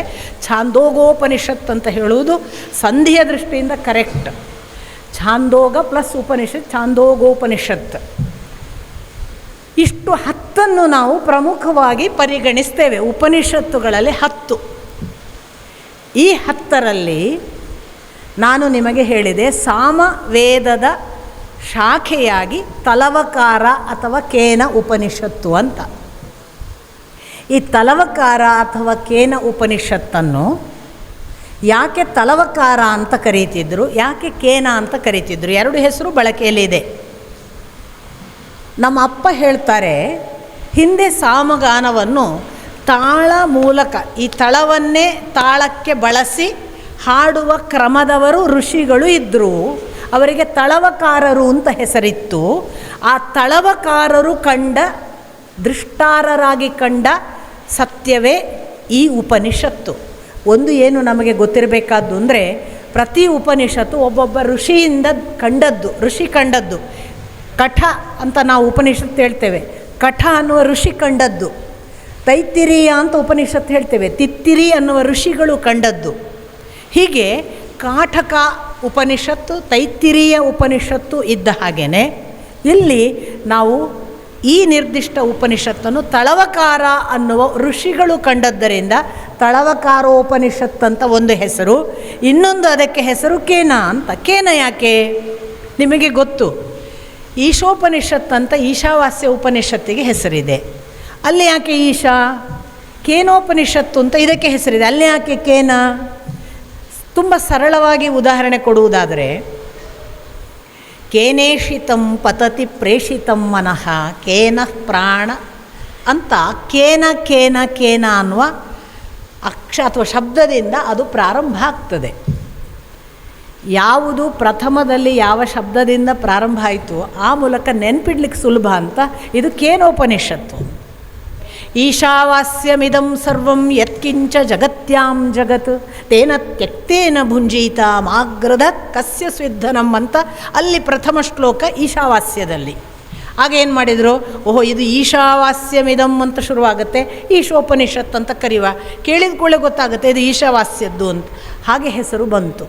ತಳವಕಾರ ಉಪನಿಷತ್ತು ಅನ್ನುವುದು ಋಷಿಯ ಹೆಸರಿನಿಂದ ಗುರುತಿಸಿಕೊಳ್ಳೋದು ಒಳ್ಳೆಯದು ಅಂತ. ಈಶಾವಾಸ್ಯಮಿದಂ ಅಂತ ಹೇಳುವಾಗ ಪ್ರಥಮ ಶಬ್ದ ಋಷಿಯ ಹೆಸರು ಬರಲಿಲ್ಲ. ಕೇನೋಪನಿಷತ್ತು ಅಂದಾಗ ಪ್ರಥಮ ಶಬ್ದ ಋಷಿಯ ಹೆಸರು ಬರಲಿಲ್ಲ, ಬಟ್ ಬಳಕೆಯಲ್ಲಿ ಎರಡು ಇದೆ. ಹಾಗಾಗಿ ಇದು ಕೇನೋಪನಿಷತ್ತು ಹೌದು, ಇದು ತಳವಕಾರ ಉಪನಿಷತ್ತು ಹೌದು. ಇದು ಸಾಮಗಾನದ ಪ್ರಭೇದದ ಒಂದು ಉಪನಿಷತ್ತು, ಇನ್ನೊಂದು ಛಾಂದೋಗ, ಬಹಳ ದೊಡ್ಡ ಉಪನಿಷತ್ತು. ಛಾಂದೋಗ ಮತ್ತು ಬೃಹದಾರಣ್ಯಕ ಸುಮಾರು ಇಷ್ಟು ಗಾತ್ರದ ಪುಸ್ತಕಗಳು. ನೀವು ನೋಡಿದರೆ ಸಾಕಷ್ಟು ಸುದೀರ್ಘವಾದ ಚರ್ಚೆ ಇರುವಂತಹ ಎರಡು ಉಪನಿಷತ್ತುಗಳು. ಉಳಿದದ್ದೆಲ್ಲ ಸುಮಾರಾಗಿ ನಮಗೆ ಕಠ ಸ್ವಲ್ಪ ದೊಡ್ಡದು, ಐತರೆಯ ಸಾಮಾನ್ಯ ಪ್ರಮಾಣದಲ್ಲಿ ಕಠಕ್ಕಿಂತ ಕಡಿಮೆ, ಆದರೆ ಈಶ ಮತ್ತು ಕೇನಕ್ಕಿಂತ ದೊಡ್ಡದು. ಸುಮಾರು 35 ಶ್ಲೋಕಗಳುಳ್ಳ 4 ಖಂಡಗಳಲ್ಲಿ ತೆರೆದುಕೊಳ್ಳುವ ಉಪನಿಷತ್ತು ತಳವಕಾರ ಉಪನಿಷತ್ತು. ಓಂಕಾರ ಹೇಳಿ ಯಾವುದೇ ಭಗವಂತನ ಗ್ರಂಥವನ್ನು ಅನುಸಂಧಾನ ಮಾಡಬೇಕು ಅಂತ, ಹರಿ ಓಂ ಅಂತ ಹೇಳಿ ಶುರು ಮಾಡಬೇಕು ಅಂತ ಒಂದು ಪದ್ಧತಿ. ಯಾಕೆ ಓಂ? ನಾವು ಓಂ ಅಂತ ಹೇಳಿಯೇ ಯಾಕೆ ಕೇನೇಷಿತಂ ಪತತಿ ಪ್ರೇಷಿತಂ ಹೇಳಬೇಕು? ಅಥವಾ ಓಂ ಅಂತ ಹೇಳಿಯೇ ಸಹನಾವವತು ಸಹನೌ ಭುನಕ್ತು ಯಾಕೆ ಹೇಳಬೇಕು? ಓಂ ಹೇಳದಿದ್ದರೆ ಏನಾಗ್ತದೆ? ಒಂದು ಸಾಮಾನ್ಯ ಪ್ರಶ್ನೆ. ಓಂಕಾರ ಅಂತಂದರೆ ಅಲ್ಲಿ ಏನೇನು ಇದೆ ಅಂತ. ಓಂಕಾರದಲ್ಲಿ 3 ಅಕ್ಷರಗಳಿವೆ, ನಿಮಗೆ ಎಲ್ಲರಿಗೂ ಗೊತ್ತು. ಅಕಾರ, ಉಕಾರ ಮತ್ತು ಮಕಾರ. ಈ 3 ಅಕ್ಷರಗಳಲ್ಲಿ ಅಕಾರ ಏನನ್ನು ಪ್ರತಿನಿಧಿಸ್ತದೆ, ಉಕಾರ ಏನನ್ನು ಹೇಳ್ತದೆ ಮತ್ತು ಮಕಾರದ ಅರ್ಥ ಏನು, ಅದು ಗೊತ್ತಾದರೆ ನಾವು ಯಾಕೆ ಓಂಕಾರದಿಂದ ಹೇಳೋದು ಎಲ್ಲವನ್ನು ಅಂತ ಗೊತ್ತಾಗತ್ತೆ ಅನ್ನೋದು ಬಹಳ ಬಲ್ಲವರು ಕೊಡುವಂತಹ ವಿವರಣೆ. ಅಪ್ಪ ಅಂತೂ 100 ಬಾರಿ ಹೇಳ್ತಾರೆ ಓಂಕಾರ ಯಾಕೆ ಅಂತ ಅರ್ಥ ಮಾಡ್ಕೊಳ್ಳಿ, ಆವಾಗ ಓಂಕಾರ ಹೇಳೋಕ್ಕೆ ನೀವು ಗೊತ್ತೇ ಇಲ್ಲದೆ ನೀವೇ ಶುರು ಮಾಡ್ತೀರಿ ಅಂತ. ಏನು ಓಂಕಾರ? ಅ ಶಬ್ದದ ಅರ್ಥ ಏನು? ಅ ಅಂತಂದರೆ ಅಲ್ಲ. ಸಂಸ್ಕೃತದಲ್ಲಿ ಅಲ್ಲ ಶಬ್ದ ಇದೆ, ಅದೇನು ಅಲ್ಲ ಅಂತ ಅವರದ್ದೇ ದೇವರು ಅಂತೇನಲ್ಲ, ಅಲ್ಲ ಅಂತ ಒಂದು ನಿಷೇಧಾರ್ಥಕ ಅರ್ಥದಲ್ಲಿ ಅದನ್ನು ಬಳಸುವುದಿದೆ. ಏನು ಅ ಅಂತಂದರೆ ಅಲ್ಲ. ಏನು ಅಲ್ಲ? ಯಾಕೆ ಅಲ್ಲ ಅಂತ ಹೇಳಿದರು? ಬಹಳ ಸುಂದರವಾಗಿದೆ. ಈ ಓಂಕಾರ ನಾವು ಯಾರನ್ನು ನೆನೆಯುವುದು? ಭಗವಂತನನ್ನು ನೆನೆಯುವಾಗ ಹೇಳೋದು. ಪ್ರಥಮದಲ್ಲೇ ಅಲ್ಲ ಯಾಕೆ? ಅಲ್ಲ ಯಾಕೆ ಅಂದರೆ ನೀನು ಏನನ್ನು ತಿಳಿದಿದ್ದೀಯೋ ಅದು ಅವನಲ್ಲ. ನಿನಗೆ ಯಾವುದೆಲ್ಲ ಗೊತ್ತುಂಟೋ ಅದು ಅಲ್ಲ. ನೀನು ಯಾವುದನ್ನೆಲ್ಲ ಅರ್ಥ ಮಾಡಿಕೊಳ್ಳಬಲ್ಲೆಯೋ ಅದು ಅಲ್ಲ. ಅಲ್ಲದ್ದು ಯಾವುದೋ ಒಂದು ಉಂಟಲ್ಲ, ನಿನಗೆ ಯಾವುದು ಮಾಡಿದರೂ ಅರ್ಥವಾಗದ್ದು, ಹೇಗೆ ಮಾಡಿದರೂ ತಿಳಿಯಲಿಕ್ಕಾಗದ್ದು, ನೀನು ಯಾವುದನ್ನು ನೋಡಿದ್ದೀಯೋ ನೋಡದೇ ಇರುವಂಥದ್ದು, ನೀನು ಭಾವಿಸದ ಯಾವುದು ಉಂಟು ಅದು ಯಾವುದು ಅಲ್ಲದ್ದುಂಟಲ್ಲ ಅದು ಅಲ್ಲ. ಆ ಅಲ್ಲನೇ ಅವನು. ಯಾವುದೂ ಅಲ್ಲವೋ ಅವನು. ಆದ್ದರಿಂದ ಅಕಾರ ಅದರ ಪ್ರಾರಂಭದ ಅಕ್ಷರ. ಉಕಾರ ಏನು? ಉತ್ತಮ, ಉತ್ಕೃಷ್ಟ ಅನ್ನುವುದಕ್ಕೆ ಅಬ್ರಿವಿಯೇಷನ್ ಅಥವಾ ಅದರ ಸಂಕ್ಷಿಪ್ತ ರೂಪ. ಏನು ಉತ್ತಮ? ನೀನು ಏನನ್ನು ತಿಳಿದಿದ್ದೀಯೋ ಅದಕ್ಕಿಂತ ಉತ್ತಮನಾದವ. ನೀನು ಯಾವುದನ್ನು ಶ್ರೇಷ್ಠ ಅಂತ ಭಾವಿಸಿದ್ಯೋ ಅದಕ್ಕಿಂತ ಶ್ರೇಷ್ಠವಾದದ್ದು. ನೀನು ಯಾವುದು ಇದಕ್ಕಿಂತ ಉತ್ತಮವಾದದ್ದಿಲ್ಲ ಅಂತೀಯೋ ಅದಕ್ಕೂ ಮೇಲಿನದ್ದು. ನೀನು ಯಾವುದನ್ನು ಇನ್ನೂ ಸಾಧ್ಯವಿಲ್ಲ, ನಾನು ಅಷ್ಟು ಹೋಗಿದ್ದೇನೆ ಅಂತ ಎತ್ತರ ಅಂತ ಅದರ ಎತ್ತರದ್ದು. ಅಂದರೆ ಯಾವ ಭಗವಂತ ಅಂತ ನೀನು ಭಾವಿಸಿದ್ದೀ ಅವನನ್ನು ಕರೀತಿ ಓಂಕಾರದ ಮೂಲಕ. ಅವನು ನೀನು ಏನು ತಿಳಿದಿದ್ದೀಯೋ ಅದಲ್ಲ, ಮತ್ತು ನೀನು ಯಾವುದನ್ನು ಉತ್ತಮ ಶ್ರೇಷ್ಠ ಅಂತ ತಿಳಿದಿದೆಯೋ ಅದರ ಆಚೆಗಿನವನು. ಎರಡು ಗುಣಗಳನ್ನು ಅಕಾರ ಮತ್ತು ಉಕಾರಗಳು ಹೇಳಿದವು. ಮೂರನೆಯದ್ದು ಮ ಅಂದರೆ ಮಾನ. ಮಾನ ಅಂದರೆ ಜ್ಞಾನ ಅಂತ ಅರ್ಥ. ಸಂಸ್ಕೃತದಲ್ಲಿ ಅರಿವು, ಮಕಾರ. ಅರಿವು ಏನಾಯಿತು? ಓಂಕಾರದಿಂದ ಯಾವ ಅರಿವು ಬಂತು? ನಾನು ಏನನ್ನು ತಿಳಿದಿದ್ದೇನೋ ಅದರ ಆಚೆಗಿನವನು ಇವನು.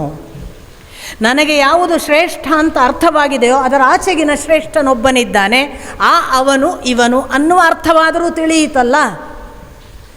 ಉಳಿದದೆಲ್ಲ ಅರ್ಥ ಆಗಲಿಕ್ಕಿಲ್ಲ. ಭಗವಂತ ಯಾವನು ಅಂತ ನನಗೆ ಗೊತ್ತಾಗಲಿಕ್ಕಿಲ್ಲ, ಭಗವಂತ ಹೇಗಿದ್ದಾನೆ ಗೊತ್ತಾಗಲಿಕ್ಕಿಲ್ಲ, ಭಗವಂತನ ಗುಣಲಕ್ಷಣ ಗೊತ್ತಾಗಲಿಕ್ಕಿಲ್ಲ, ಭಗವಂತ ಕಾಣಲಿಕ್ಕಿಲ್ಲ, ಭಗವಂತ ಅರ್ಥವಾಗಲಿಕ್ಕಿಲ್ಲ.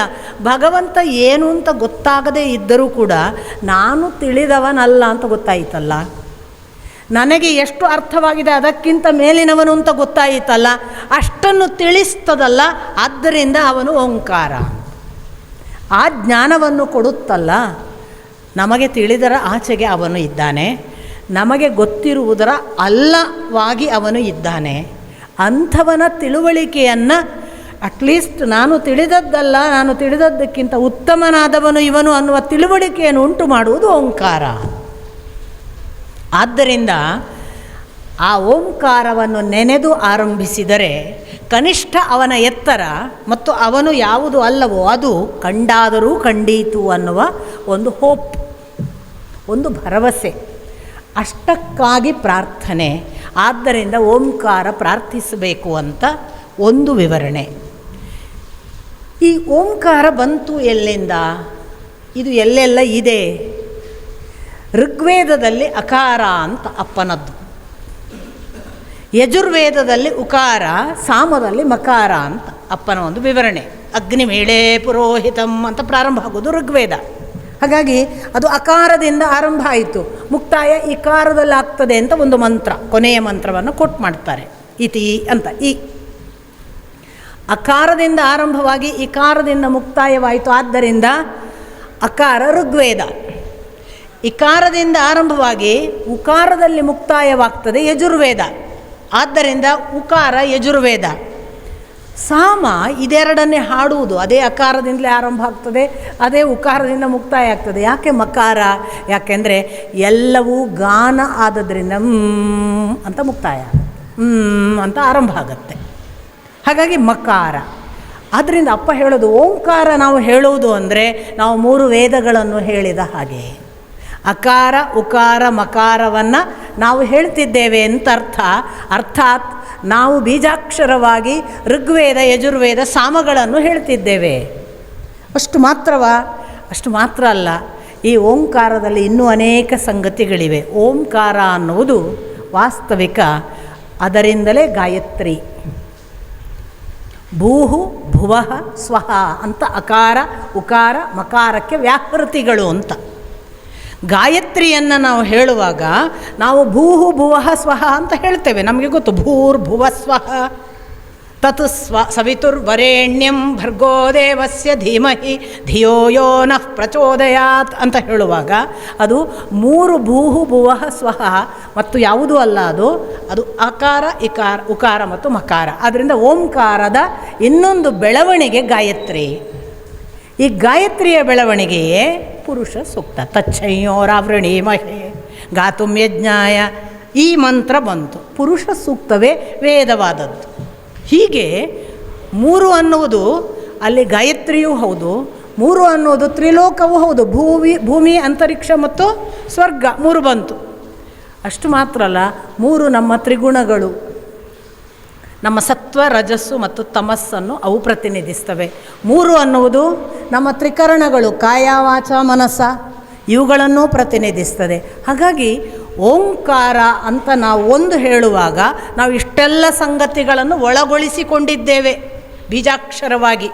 ಓಂಕಾರದಲ್ಲಿ ತ್ರಿಲೋಕ ಇದೆ, ಓಂಕಾರದಲ್ಲಿ ಗಾಯತ್ರಿ ಇದೆ, ಓಂಕಾರದಲ್ಲಿ ನಾವು ಹೇಳುವ ತ್ರಿಗುಣಗಳಿವೆ, ಓಂಕಾರದಲ್ಲಿ ತ್ರಿಕರಣಗಳು ಅಂತ ಹೇಳುವ ಕಾಯವಾಚ ಮನಸ್ಸ ಇದೆ, ಓಂಕಾರದಲ್ಲಿ 3 ವೇದಗಳಿವೆ, ಓಂಕಾರದಲ್ಲಿ ಸಕಲವನ್ನೂ ಹೇಳಬಲ್ಲ ಭಗವಂತನನ್ನು ಅಡಕ ಮಾಡಿಟ್ಟ ಅಕ್ಷರ ಸಂಯೋಜನೆ ಇದೆ.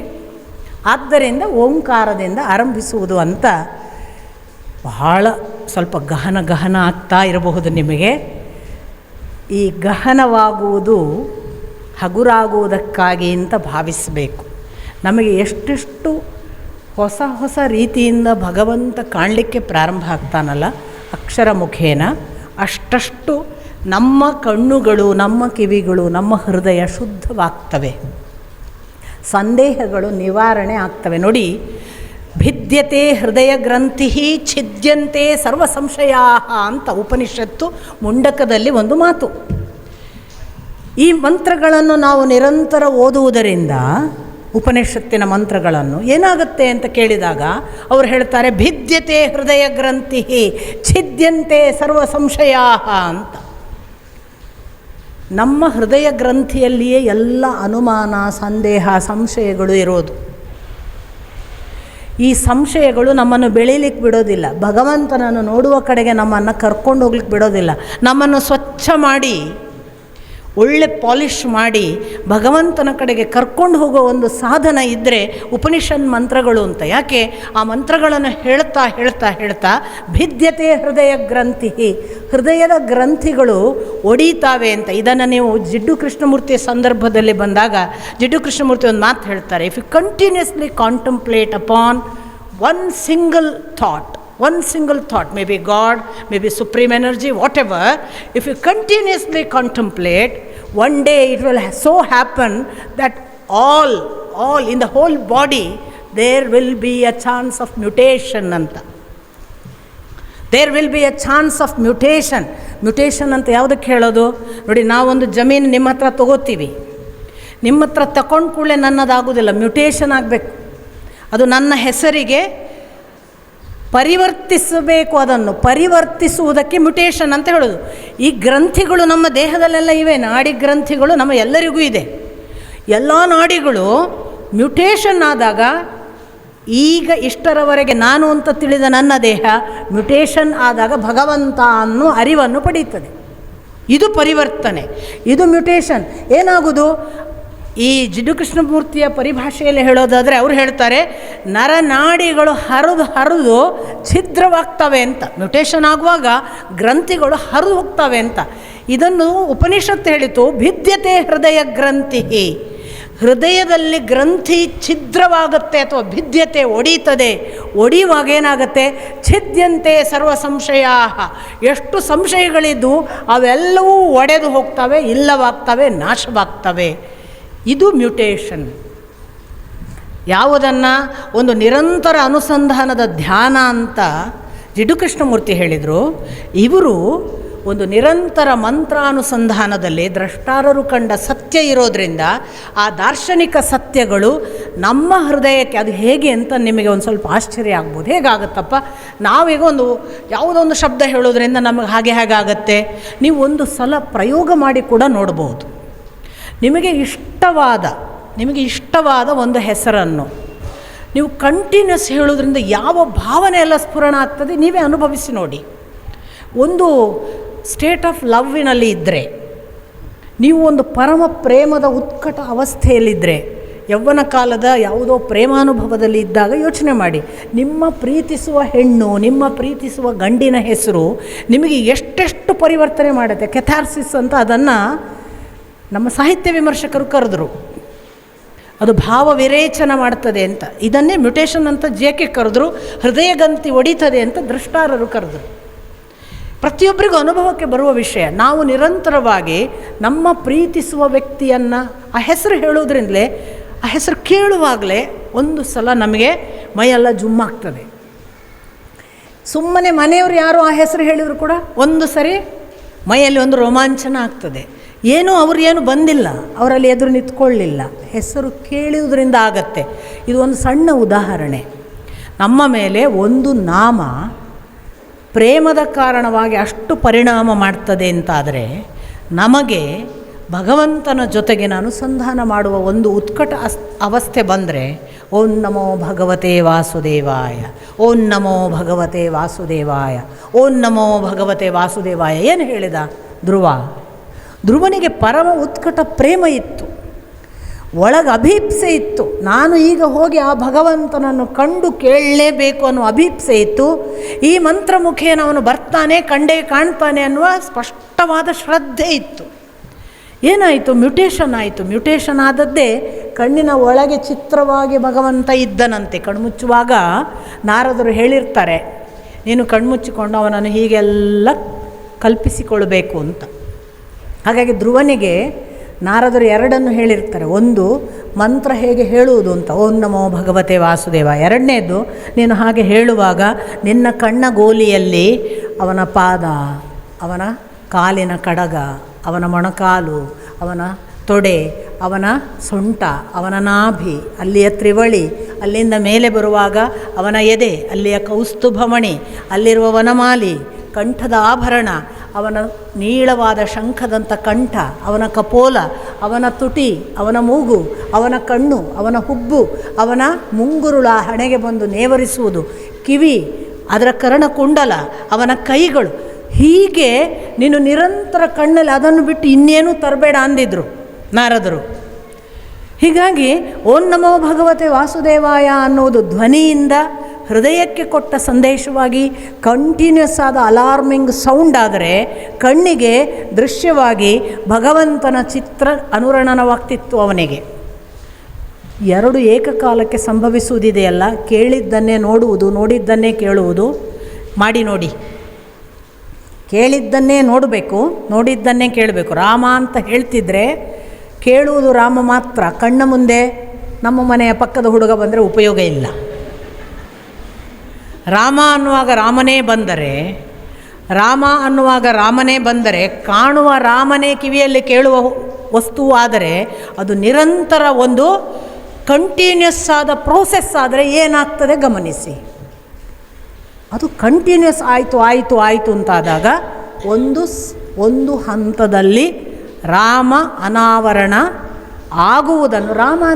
ಆಗುವುದನ್ನೇ ನಾನು ಬಂದು ತೋರಿಸ್ತಾನೆ ಅಂತ ನಾವು ಭಾವಿಸಿದರೆ ನಮ್ಮಷ್ಟು ಮೂರ್ಖರು ಇನ್ಯಾರೂ ಇಲ್ಲ. ರಾಮ ಅನಾವರಣ ಆಗುವುದು ಅಂದರೆ ಇದೇ, ನಮ್ಮ ಒಳಗೆ ಕೆಥಾರ್ಸಿಸ್ ಪ್ರಾರಂಭ ಆಗ್ತದೆ. ರಾತ್ರಿ ನೋಡಿ, ತುಂಬ ಪ್ರೇಮದ ಉತ್ಕಟ ಅವಸ್ಥೆಯಲ್ಲಿದ್ದರೆ ನಿದ್ರೆ ಬರಲ್ಲ, ಅದು ಕೆಥಾರ್ಸಿಸ್. ನಿದ್ರೆ ಬರದಿದ್ದರೂ ಕೂಡ ನಿದ್ರೆ ಮಾಡದೇ ಇರುವವರು ಒದ್ದಾಡುವ ಒದ್ದಾಟ ಇಲ್ಲ, ಭಾರಿ ಖುಷಿ.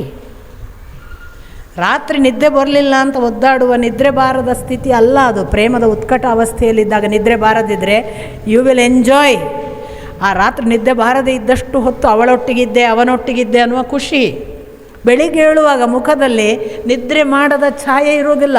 ಇದೇ ಭಾವವಿರೇಚನ, ಇದೇ ಕೆಥಾರ್ಸಿಸ್, ಇದೇ ತಪಸ್ಸು. ಇದು ಹೀಗೆ ನಾವು ಮಾಡ್ತಾ ನಮ್ಮ ಒಳಗೆ ಆಗುವ ಏನು ಪರಿವರ್ತನೆ ಉಂಟಲ್ಲ, ಅದೇ ನಮ್ಮನ್ನು ಬ್ರೈಟ್ ಮಾಡ್ತದೆ. ನಾವು ಬೆಳಕಿನ ಹಾಗಾಗಲಿಕ್ಕೆ ಶುರುವಾಗ್ತೇವೆ. ನಮ್ಮ ಒಳಗೆ ಗೊತ್ತಾಗತ್ತೆ, ಒಂದು ಪರಿಶುದ್ಧತೆ ನಮಗೆ ಕಾಣಕ್ಕೆ ಶುರುವಾಗತ್ತೆ. ಅದನ್ನೇ ಭಗವಂತ ಕೃಷ್ಣ ಹೇಳಿದ್ದು, ನಿನಗೆ ಬೆಳಿಗ್ಗೆ ಎದ್ದಾಗ ನೀನು ಪ್ರಕಾಶದ ಅನುಭವ ಬಂದರೆ, ನಿನಗೆ ಒಳಗೆಲ್ಲ ಒಂದು ತೊಳೆದ ಪರಿಶುದ್ಧತೆಯ ಅನುಭವ ಬಂದರೆ, ನೀನು ಸಾತ್ವಿಕದ ಕಡೆಗೆ ಇದ್ದಿ ಅಂತ ನೀನು ತಿಳಿಯಬಹುದು. ಸಪೋಸ್ ಕಣ್ಣು ಬಿಡುವಾಗ ಯಾಕೋ ಭಯಂಕರ ಉನ್ಮಾದ, ಅಹಂಕಾರ, ನಾನೇ ಸರಿ ಅನ್ನುವ ಪ್ರಬಲ ಗುಣ, ಒಳ್ಳೊಳ್ಳೆ ಕೆಲಸ ಮಾಡಬೇಕು ಅನ್ನೋ ಪ್ರಚೋದನೆ ಬಂದರೆ ರಾಜಸದ ಕಡೆಗಿದ್ದಿ ಅಂತ ತಿಳಿ. ಕಣ್ಬಿಟ್ರೆ ಅಯ್ಯೋ ಯಾಕಾರು ಬೆಳಗಾಯ್ತು, ಸ್ವಲ್ಪ ಕತ್ತಲಿದ್ರೆ ಚೆನ್ನಾಗಿತ್ತು, ಕಣ್ಣು ಮುಚ್ಚೋಣ, ಇನ್ನೊಂದಿಷ್ಟು ಮಲಗೋಣ, ಯಾಕಾರು ಇದು ಇಷ್ಟು ಬೇಗ ಎಲ್ಲ ಎಬ್ಬಿಸ್ತಾರೋ ಏನಪ್ಪ, ಸ್ವಲ್ಪ ಆರಾಮಿರೋಣ ಅನ್ನಿಸಿದರೆ, ಕತ್ತಲ ಕಡೆಗಿದ್ದರೆ, ಕತ್ತಲು ಇಷ್ಟವಾದರೆ, ಏಳುವುದು ಬೇಡ ಅನ್ನಿಸಿದರೆ ತಾಮಸದ ಕಡೆಗಿದ್ದಿ ಎಂದು ತಿಳಿ. ಇದು ಕೃಷ್ಣ ಕೊಟ್ಟ ವಿವರಣೆ. ಈ ಥರ ಮಂತ್ರವನ್ನು ನಾವು ನಿರಂತರ ಹೇಳುವ ಅನುಸಂಧಾನದಿಂದ ನಾವು ಸತ್ವದ ಕಡೆಗಿದ್ದೇವ, ರಾಜಸದ ಕಡೆಗಿದ್ದೇವ ಮತ್ತು ತಾಮಸದ ಕಡೆಗಿದ್ದೇವ ಅನ್ನುವ ಸೆಲ್ಫ್ ಗೇಜಿಂಗ್ ಮಾಡೋಕ್ಕೆ ಸಾಧ್ಯ ಇದೆ. ಈ ಸೆಲ್ಫ್ ಗೇಜಿಂಗ್ ಮಾಡ್ತಾ ನಾವು ಈ ಸತ್ವದ ಕಡೆಗೆ ಬಂದಿದ್ದೇವೆ. ನಮಗೆ ಕಣ್ಣು ಮುಚ್ಚಿದ್ರೂ ಬೆಳಕಿನ ಅನುಭವ ಇದೆ, ಒಳಗೆ ಪರಿಶುದ್ಧತೆಯ ಅನುಭವ ಇದೆ, ನಾನು ಕ್ಲೀನ್ ಇದ್ದೇನೆ ಅಂತ ಖುಷಿಯಾಗುತ್ತೆ, ಮೋಸ ಇಲ್ಲ ಅನ್ನುವ ಸ್ಪಷ್ಟತೆ ಇದೆ, ನನ್ನಲ್ಲಿ ಪ್ರಾಮಾಣಿಕತೆ ಮತ್ತು ಸತ್ಯ ಚೆನ್ನಾಗಿದೆ ಅಂತ ನಾನು ಹೊಳೆಯುವ ಅನುಭವವನ್ನು ನಾನು ಅನುಭವಿಸ್ತೇನಲ್ಲ, ಅದೇ ಭಗವಂತ ರಾಮ ಅನಾವರಣ ಆದ ಸೂಚನೆ. ಅವನೇನು ಫಿಸಿಕಲಿ ಬರೋದಲ್ಲ, ಸೂಚನೆ. ಈ ಥರ ಒಂದು ಉಪನಿಷತ್ತಿನ ಮಂತ್ರ ಮಾಡಕ್ಕೆ ಬರ್ತದೆ. ಆ ಥರ ಅದನ್ನು ಮಾಡುವುದಕ್ಕೆ ನಾವು ಅದನ್ನು ಹೇಗೆ ನಿರಂತರ ಅನುಸಂಧಾನದಲ್ಲಿ ಬಳಸಬಹುದು ಅನ್ನುವ ಪ್ರಯತ್ನಗಳನ್ನೆಲ್ಲ ಮಾಡಿ ನೋಡಿ ಈ ಒಂದು ಓಂಕಾರ ಅದರ ಆರಂಭವಾಗಿ ಹೇಳಿದರು. ಅದರ ನಂತರ ಉಪನಿಷತ್ತಿನ ಮಂತ್ರಗಳನ್ನು ಓಂಕಾರ ಆರಂಭ ಮಾಡಿದರಷ್ಟಕ್ಕೆ ಮುಗಿಸದೆ ಹೇಗೆ ದ್ರಷ್ಟಾರರು ಕಂಡ ಮಂತ್ರವನ್ನು ನಾವು ಕಾಣೋದು, ಈ ಎಲ್ಲ ಪರಿಣಾಮಗಳನ್ನು ಓಂಕಾರ ಒಂದರಲ್ಲೇ ಕಾಣ್ಬೋದು ಅನ್ನೋ ಕಾರಣಕ್ಕೇ ನಿಮಗೆ ಗೊತ್ತಿದೆ 1000 ಎಲ್ಲ ಹೇಳಬಾರ್ದು ಅಂತ ಹೇಳ್ತಾರೆ. ದಿನಕ್ಕೆ 1000 ಓಂಕಾರ ಹೇಳಬಾರ್ದು ಅಂತ. ಯಾರಿಗೆ ಸಂಸಾರ ಬೇಕೋ ಅವರು ಹೇಳಬಾರ್ದು. ಮನೆ ಮಠ ಸಂಸಾರ ಸುಖ ಸಂತೋಷ ಮಕ್ಕಳು ಬಂಧು ಬಳಗ ಬೇಕು ಅಂತಿದ್ದವರು ಓಂಕಾರವನ್ನು 1000 ಸರಿ ಹೇಳಬಾರ್ದು. ಒಂದು ವೇಳೆ ಹೇಳಿದರೆ ಇದನ್ನು ಬಿಟ್ಟು ಹೋಗುವ ನಿವೃತ್ತಿ ಮಾರ್ಗದ ಕಡೆಗೆ ಒಲವು ಬರಬಹುದು ಅನ್ನುವ ಕಾರಣಕ್ಕಾಗಿ irrespective of any cost any gender, ಅಲ್ಲೇನು ಭೇದ ಇಲ್ಲ. ಗಂಡಿಗೆ ಹೇಳ್ಬೋದು, ಹೆಣ್ಣಿಗೆ ಹಾಗಲ್ಲ, ಗಂಡು ಕೂಡ ಅವನು ನಿವೃತ್ತನಾಗಬಹುದು. ಆದ್ದರಿಂದ ಗಂಡು ಕೂಡ ಹೇಳಲಿಕ್ಕೆ ಇಲ್ಲ 1000. ಯಾರು ನಿಜಕ್ಕೂ ಸಂಸಾರ ವಿಮುಖನಾಗಿದ್ದಾನೆ, ಅವನಿಗೆ ಬೇಡವೇ ಬೇಡ, ನಾನು ಮನೆಯಲ್ಲಿ ಇರುವುದಿಲ್ಲ, ನನಗಿದಲ್ಲ ನನ್ನ, ಅಂಥವನು ಹೇಳಬಹುದು ಅಂತಲೇ ಇದೆ. ಉಳಿದವರಿಗೆ ಎಷ್ಟೊಂದು 3, 4, 5 ಬಹಳ ಅಂದರೆ 100, 108 ಅದರ ಆಚೆಗೆ ಹೋಗಬಾರ್ದು. ಹೋದರೆ ಓಂಕಾರ ಎಷ್ಟು ಪ್ರಬಲವಾಗಿ ಕರ್ಕೊಂಡು ಹೋಗ್ತದೆ ಅನ್ನುವ ಉಲ್ಲೇಖವನ್ನು ಯಾಕೆ ಕೊಡ್ತಾರೆ ಅಂದರೆ, ನಾನು ಈಗಾಗಲೇ ನಿಮಗೆ ಹೇಳಿದೆ ಓಂಕಾರ ಏನನ್ನೆಲ್ಲ ಒಳಗೊಂಡಿದೆ ಅಂತ. ಅಷ್ಟನ್ನೆಲ್ಲ ಒಳಗೊಂಡಿರೋದ್ರಿಂದ ಅದೇ ಮತ್ತೆ ಜಿಡ್ಡು ಹೇಳಿದ ಮ್ಯುಟೇಷನ್, ನಮ್ಮಲ್ಲಿ ಪರಿವರ್ತನೆ ಆರಂಭ ಆಗುತ್ತೆ. ಅದೇ ಹೃದಯ ಗ್ರಂಥಿ ಒಡೀತದೆ ಅಂತ ಉಪನಿಷತ್ಕಾರರು ಹೇಳಿದ ಅಶೂರೆನ್ಸ್. ಸೊ ನಾವು ನಮ್ಮ ಪರಿವರ್ತನೆ ಮಾಡುವಷ್ಟು ನಮ್ಮನ್ನು ಬೆಳೆಸಬಲ್ಲ ಒಂದು ಸಾಮರ್ಥ್ಯವನ್ನು ಉಪನಿಷತ್ತು ಒಳಗೊಂಡಿದೆ. ಆ ಉಪನಿಷತ್ತನ್ನು ಸಾಮಾನ್ಯವಾಗಿ ಒಂದು ಶಾಂತಿ ಮಂತ್ರದಿಂದ ಆರಂಭಿಸುವುದು ಕ್ರಮ. ನಾನಿವತ್ತು ಆರಂಭದಲ್ಲಿ ಸಹನಾವವತು ಸಹನೌ ಭುನಕ್ತು ಸಹ ವೀರ್ಯಂಕರವಾವಹೈ ತೇಜಸ್ವಿನಾವಧೀತಮಸ್ತು ಮಾ ವಿದ್ವಿಷಾವಹೈ ಓಂ ಶಾಂತಿ ಶಾಂತಿ ಶಾಂತಿ ಅಂತ ಹೇಳಿದೆ. ಇದು ಒಂದೊಂದು ಉಪನಿಷತ್ತಿಗೆ ಒಂದೊಂದು ಶಾಂತಿ ಮಂತ್ರ ವ್ಯತ್ಯಾಸ ಆಗ್ತಾ ಹೋಗುತ್ತೆ. ಕೆಲವು ಶನ್ನೋ ಮಿತ್ರ ಶಂ ವರುಣ ಶನ್ನೋ ಭವತ್ವರ್ಯಮ ಶನ್ನ ಇಂದ್ರೋ ಬೃಹಸ್ಪತಿ ಶನ್ನೋ ವಿಷ್ಣುರುರುಕ್ರಮ ನಮೋ ಬ್ರಹ್ಮಣೇ ನಮಸ್ತೆ ವಾಯೋ ತ್ವಮೇವ ಪ್ರತ್ಯಕ್ಷಂ ಬ್ರಹ್ಮಾಸಿ ತ್ವಾಮೇವ ಪ್ರತ್ಯಕ್ಷಂ ಬ್ರಹ್ಮ ವದಿಷ್ಯಾಮೆ. ಇದು ಮತ್ತೊಂದು ಉಪನಿಷತ್ತಿಗೆ. ಹೀಗೆ ಆಪ್ಯಾಯಂತು ಮಮಾಂಗಾನಿ ವಾಕ್ಪ್ರಾಣಶ್ಚಕ್ಷುಶ್ರೋತ್ರಂ ಅಥೋ ಬಲಂ ಇಂದ್ರಿಯಾಣಿ ಚ ಸರ್ವಾಣಿ. ಇದು ಕೇನ ಅಥವಾ ಈಗ ನಾನು ಹೇಳುವ ತಲವ ಉಪಕಾರ ಉಪನಿಷತ್ತಿಗೆ 2 ಶಾಂತಿ ಮಂತ್ರ ಆಶ್ಚರ್ಯಕಾರಕವಾಗಿ. ಒಂದು ಸಹನಾಭವತು, ಇನ್ನೊಂದು ಆಪ್ಯಾಯಂತು ಮಮಾಂಗಾನಿ. ಯಾಕೆ 2 ಶಾಂತಿ ಮಂತ್ರ ಆಮೇಲೆ ನೋಡೋಣ. ಸಹನಾಭವತು ನಾವು ಎಲ್ಲರೂ ಹೇಳಿದಂತಹ ಮಂತ್ರ. ಸಾಮಾನ್ಯ ಶಾಲೆಯಲ್ಲಿ ಮಕ್ಕಳಿಂದ ಹಿಡಿದು ಊಟಕ್ಕೆ ಕೂತ್ಕೊಳ್ಳೆ ಶಾಲೆ ಮಾಸ್ಟ್ರು ಹೇಳ್ಕೊಡೋ ಮಂತ್ರ. ಪ್ರತಿ ಶಾಲೆ ಹುಡುಗರೆಲ್ಲ ಊಟಕ್ಕೆ ಕೂತ್ಕೊಂಡು ಕೂಡಲೇ ಸಹನಾಭವತು ಸಹನೌ ಭುನಕ್ತು. ಬಹುಶಃ ಅನೇಕರಿಗೆ ಒಂದು ತಿಳುವಳಿಕೆನೇ ಬಂದೋಗಿದೆ ಊಟ ಕೂತ್ಕೊಳ್ಳುವಾಗ ಹೇಳೋ ಮಂತ್ರ ಅಂತ. ಬಹಳ ವಿಶೇಷವಾದ ಬಹುಶಃ ಅಪರೂಪದ ಅರ್ಥವುಳ್ಳ ಒಂದು ಮಂತ್ರ ಈ ನಿರ್ದಿಷ್ಟ ಸಹನಾವವತು. ಸಹನೌ ಅವತು ಸಹನಾವವತು. ಸಹ ಅಂದರೆ ನಿಮಗೆ ಗೊತ್ತು, ಸಹಜೀವಿ, ಸಹ ನಾವು ಒಟ್ಟಿಗೆ ಅಂತ. ನೌ ದ್ವಿತೀಯ ವಚನ. ಸಂಸ್ಕೃತದಲ್ಲಿ ನಹ ಅಂದರೆ ಬಹುವಚನ, ನಾವು ಅಂತ. ನೌ ಅಂದರೆ ಇಬ್ಬರಿಗೆ ಹೇಳೋದು. ದ್ವಿತೀಯ ವಚನ ಅಂತ ಸಂಸ್ಕೃತದಲ್ಲಿ ಮಾತ್ರ ಇರೋದು, ನಮ್ಮಲ್ಲಿಲ್ಲ. ಏಕವಚನ ಬಹುವಚನ ನಮ್ಮಲ್ಲಿ 2. ಸಂಸ್ಕೃತದಲ್ಲಿ ಏಕವಚನ, ದ್ವಿವಚನ ಮತ್ತು ಬಹುವಚನ. ಇಬ್ಬರು ಬಂದಾಗ ರಾಮಲಕ್ಷ್ಮಣವು ಅವರಿಬ್ಬರೇ ಅಂತ. ಅಲ್ಲಿ ಭರತ ಶತ್ರುಘ್ನರಿಲ್ಲ ಅಂತ. ರಾಮಲಕ್ಷ್ಮಣ ಭರತ ಶತ್ರುಘ್ನಿದ ರಾಮಾಹ ಅಂತ ಹೇಳ್ಬೋದು. ರಾಮಂದಿರು ಬಂದರು. ಆದರೆ ಇಲ್ಲಿ ಹಾಗಲ್ಲ, ಇಲ್ಲಿ ನೌ ಅಂತ ಇರೋದು. ಇಲ್ಲಿ ನೋಡಿ, ನಾವು ಸಾಮೂಹಿಕವಾಗಿ ಹೇಳುವ ಮಂತ್ರ ಅಂತ ಇದನ್ನು ಬಳಸ್ತೇವೆ. ಯಾಕೆ? ಸಹನಾಭವತು ಎಲ್ಲರೂ ಒಟ್ಟಿಗೆ ಅಂತ ಭಾವಿಸಿಕೊಂಡು ನಾವು ಮಾತಾಡೋದು. ಆ ಮಂತ್ರಕರ್ತ ಹೇಳೋದು ನಮ್ಮನ್ನು ಎಲ್ಲರೊಟ್ಟಿಗೆ ಅವನು ಕಾಪಾಡಲಿ. ಅವತು ಅನ್ನೋದಕ್ಕೆ ಕಾಪಾಡಲಿ ಒಂದು ಅರ್ಥ. ಅವತು ಅನ್ನೋದಕ್ಕೆ ಪ್ರವೇಶಿಸಲಿ ಅಂತ ಒಂದು ಅರ್ಥ. ಅವನು ನಮ್ಮೊಳಗೆ ಪ್ರವೇಶಿಸಲಿ. ಆಮೇಲೆ ಸಹನವು ಭುನಕ್ತು, ನಾವು ಕೂಡಿ ಊಟ ಮಾಡೋಣ ಅಂತ ಎಲ್ಲರೂ ಭಾವಿಸೋದು. ಭುನಕ್ತು ಅಂದರೆ ಪೋಷಿಸಲಿ, ಬೆಳೆಸಲಿ, ವೃದ್ಧಿಸಲಿ, ನಮ್ಮನ್ನು ಕೂಡಿ ಕರ್ಕೊಂಡು ಹೋಗುವಾಗ ಊಟ ಅನ್ನೋದನ್ನು ಒಂದು ಭಾಗವಾಗಿ, ಮಾಧ್ಯಮವಾಗಿ ನಮ್ಮನ್ನು ಬೆಳೆಸಲಿ ಅನ್ನೋದಕ್ಕೆ ಪೂರಕವಾಗಿ ಭುನಕ್ತು. ಅಲ್ಲಿ ನೋಡಿ ಅರ್ಥ ನಾವು ಭಾವಿಸಿದ್ದು ಒಂದು ಅರ್ಥ ಹೇಳ್ತಾ ಇದ್ದೇನೆ ನಾನು. ನಾವು ಕೂಡಿ ಅವನು ನಮ್ಮನ್ನು ಪ್ರವೇಶಿಸಲಿ, ನಾವು ಕೂಡಿ ಒಟ್ಟಿಗೆ ಪೋಷಿಸಲಿ ನಮ್ಮನ್ನು. ಆಮೇಲೆ ಸಹ ವೀರ್ಯಂಕರವಾವಹೈ, ನಾವು ಸಾಮರ್ಥ್ಯವನ್ನು ಒಟ್ಟಿಗೆ ಪಡೆಯುವಂತೆ ಆಗಲಿ, ಬಲವನ್ನು. ಈ ಊಟದ ಮುಖಾಂತರ ಏನನ್ನು ಉಂಡಿದ್ದೇವೋ ಅದರ ಮುಖಾಂತರ ಬಲ ಒಬ್ಬೊಬ್ಬರಿಗೆ ಒಂದೊಂದು ಥರ ಆಗೋದು ಬೇಡ, ಎಲ್ಲರಿಗೂ ಒಂದೇ ಥರ ಆಗಲಿ. ಸಹ ವೀರ್ಯಂಕರವಾವಹೈ. ಆಮೇಲೆ ತೇಜಸ್ವಿ ನಾವಧೀತಮಸ್ತು, ತೇಜಸ್ವಿ ನೌ ಅಧೀತಂ ಅಸ್ತು. ಅಧೀತ ಅಂದರೆ ಅಧ್ಯಯನ. ನಾವು ಯಾವುದನ್ನು ತಿಳಿಯುತ್ತಿದ್ದೇವೆ ಅದರಿಂದ ತೇಜಸ್ಸು ಎಲ್ಲರಿಗೂ ಬರಲಿ, ತೇಜಸ್ಸನ್ನು ಎಲ್ಲರೂ ಪಡೆಯಲಿ. ತೇಜಸ್ವಿ ನಾವಧೀತ, ನೌ ಅಧೀತ, ನಾವಧೀತ ಆಗುತ್ತೆ ಸಂಧೆ ಆದಾಗ. ನೌ ಅಧೀತ, ನಾವಧೀತ, ನೌ ಅವತು, ನಾವವತು, ಅದು ವಕಾರ ಬರುವುದು ಸಂಧೆ ಆದಾಗ. ಸೊ ನಾವಧೀತಮಸ್ತು ಮಾ ವಿದ್ವಿಷಾವಹೈ, ನಾವು ಪರಸ್ಪರ ದ್ವೇಷ ಮಾಡುವುದು ಬೇಡ. ಸಾರ್ವಜನಿಕವಾಗಿ ಕೂತ್ಕೊಂಡಾಗ ಎಲ್ಲರೊಟ್ಟಿಗೆ ಚೆನ್ನಾಗಿರೋಣ, ನಾವು ಒಂದೇ ಮನೆಯ ಮಕ್ಕಳ ಹಾಗಿರೋಣ. ನಾವು ಪರಸ್ಪರ ಒಬ್ರನ್ನೊಬ್ರು ಹೆದರಿಸೋದು, ದ್ವೇಷಿಸೋದು, ಹೊಡೆದಾಡೋದು ಮಾಡೋದು ಬೇಡ. ಒಂದು ಸಾರ್ವಜನಿಕ ಪ್ರಾರ್ಥನೆ ಹಾಗೆ ಅರ್ಥ ಭಾವಿಸ್ತೇವೆ. ಇದೇ ಅರ್ಥವಾ? ಈ ಅರ್ಥದಿಂದಲೇ ಆ ಮಂತ್ರ ಉಂಟಾ? ಮೊದಲನೇದು ನಮಗೆ ಗೊತ್ತಾಗುತ್ತೆ, ಅದು ಸಾರ್ವಜನಿಕ ಮಂತ್ರ ಅಲ್ಲ, ಅಲ್ಲಿ ಇಬ್ಬರೇ ಇದ್ದಾರೆ ಅಂತ ಗೊತ್ತಾಗುತ್ತೆ. ನೌ ಅಂತ ಇರೋದ್ರಿಂದ ದ್ವಿವಚನ, ಇಬ್ಬರೇ ಹೇಳ್ತಿದ್ದಾರೆ. ಯಾರಿಬ್ಬರು? ಹೇಳುವ ಗುರು, ಕೇಳುವ ಶಿಷ್ಯ, ಇಬ್ಬರೇ. ಅಪ್ಪ ಏನು ಮಾಡ್ತಾರೆ? ಶಿಷ್ಯರು ಬಹಳ ಜನ ಇರುವ ಗುರು ಇರ್ತಾರಲ್ಲ, ಆದ್ದರಿಂದ ನೌ ಅನ್ನೋದು ದ್ವಿವಚನ ಆದರೂ ಕೂಡ ಬಹಳ ಜನ ಶಿಷ್ಯರು ಕೂತಿರುವ ಒಬ್ಬ ಗುರು ಹೇಳಬಹುದು. ಏಕೆ? ಶಿಷ್ಯರೆಲ್ಲ ಸೇರಿ ಒಬ್ಬರು ಅಲ್ಲ, ಅಷ್ಟು ಶಿಷ್ಯರು ಸೇರಿ ಒಬ್ಬರು, ಗುರು ಒಬ್ಬ, ಆದ್ದರಿಂದ ಇಬ್ಬರು ಅಂತ ಭಾವಿಸ್ಬೋದು ಅಂತ. ನಾನು ಸ್ವಲ್ಪ ಡಿಫರ್ ಆಗ್ತೀನಿ ನಮ್ಮ ಅಪ್ಪನಿಂದ. ಏಕೆಂದರೆ ಬಹಳ ಉಪನಿಷತ್ ಕಾಲದ ಋಷಿಗಳ ವಿಷಯದಲ್ಲಿ ಅನೇಕ ಶಿಷ್ಯರನ್ನು ಇಟ್ಟುಕೊಳ್ಳುವ ಕ್ರಮ ಇಲ್ಲ. ಒಬ್ಬ ತುಂಬ ತಿಳಿದ ಋಷಿ ಒಬ್ಬ ಶಿಷ್ಯನನ್ನು ಕರ್ಕೋತಾನೆ, ಅಂತೇವಾಸಿ ಅಂತ ಅವನಿಗೆ ಹೆಸರು. ತನ್ನಲ್ಲಿ ಏನಿದೆಯೋ ಅದನ್ನು ಅವನೊಬ್ಬನಿಗೇ ಧಾರೆ ಎರೀತಾನೆ. ಗುಂಪಿನಲ್ಲಿ ಗುರುಗಳು ನಿಂತ್ಕೊಂಡು ಅಷ್ಟು ಜನ ಶಿಷ್ಯರಿಗೆ ಪಾಠ ಮಾಡೋದು, ಶಿಷ್ಯರನ್ನೆಲ್ಲ ಬೆಳೆಸೋದು, ಅದು ಮಾರುಕಟ್ಟೆಯ ಗುರುಗಳು, ಆಧುನಿಕ ಗುರುಗಳು.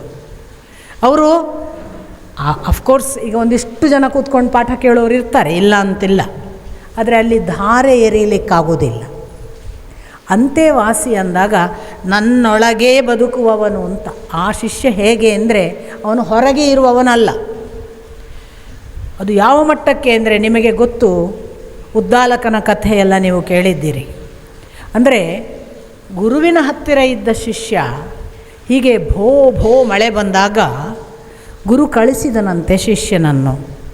ನೋಡಪ್ಪ, ಹೊಲದಲ್ಲಿ ಒಡ್ಡು ಇದೆ, ಒಡ್ಡು ಗೊತ್ತಲ್ಲ ನಿಮಗೆ, ನೀರು ಹರಿದು ಹೋಗದ ಹಾಗೆ ಕೊಚ್ಚಿಕೊಂಡು ಹೊಲದ ಫಲವತ್ತತೆ ಹೊರಗೆ ಹೋಗದ ಹಾಗೆ ಹಾಕುವಂತಹ ಬದು ಒಡ್ಡು, ಸ್ವಲ್ಪ ದೊಡ್ಡ ಗಾತ್ರದ್ದು. ಆ ಒಡ್ಡು ಏನಾದರೂ ಒಡೆದಿದ, ನೋಡಿ ಬಾ, ಮಳೆ ಜೋರು ಬಂತು, ನಮ್ಮ ಹೊಲದ ಒಡ್ಡು ಸರಿ ಉಂಟ ನೋಡಿ ಬಾ ಅಂತ ಕಳಿಸಿದ್ರು. ಶಿಷ್ಯ ಹೋದವ ಹೋಗಿದ್ದಾನೆ. ಮಧ್ಯಾಹ್ನ 3 ಗಂಟೆಗೆ, 4 ಆಯಿತು, 5 ಆಯಿತು, 6 ಆಯಿತು, 7 ಆಯಿತು, ಕತ್ತಲು, ಏನೂ ಕಾಣೋದಿಲ್ಲ, ಮಳೆ ಬಿಟ್ಟಿಲ್ಲ, ಹುಡುಗ ಬರಲಿಲ್ಲ. ಜೀವ ಇಲ್ಲಿ ತಹತಹಿಸಲಿಕ್ಕೆ ಶುರುವಾಯಿತಂತೆ ಗುರುವಿಗೆ.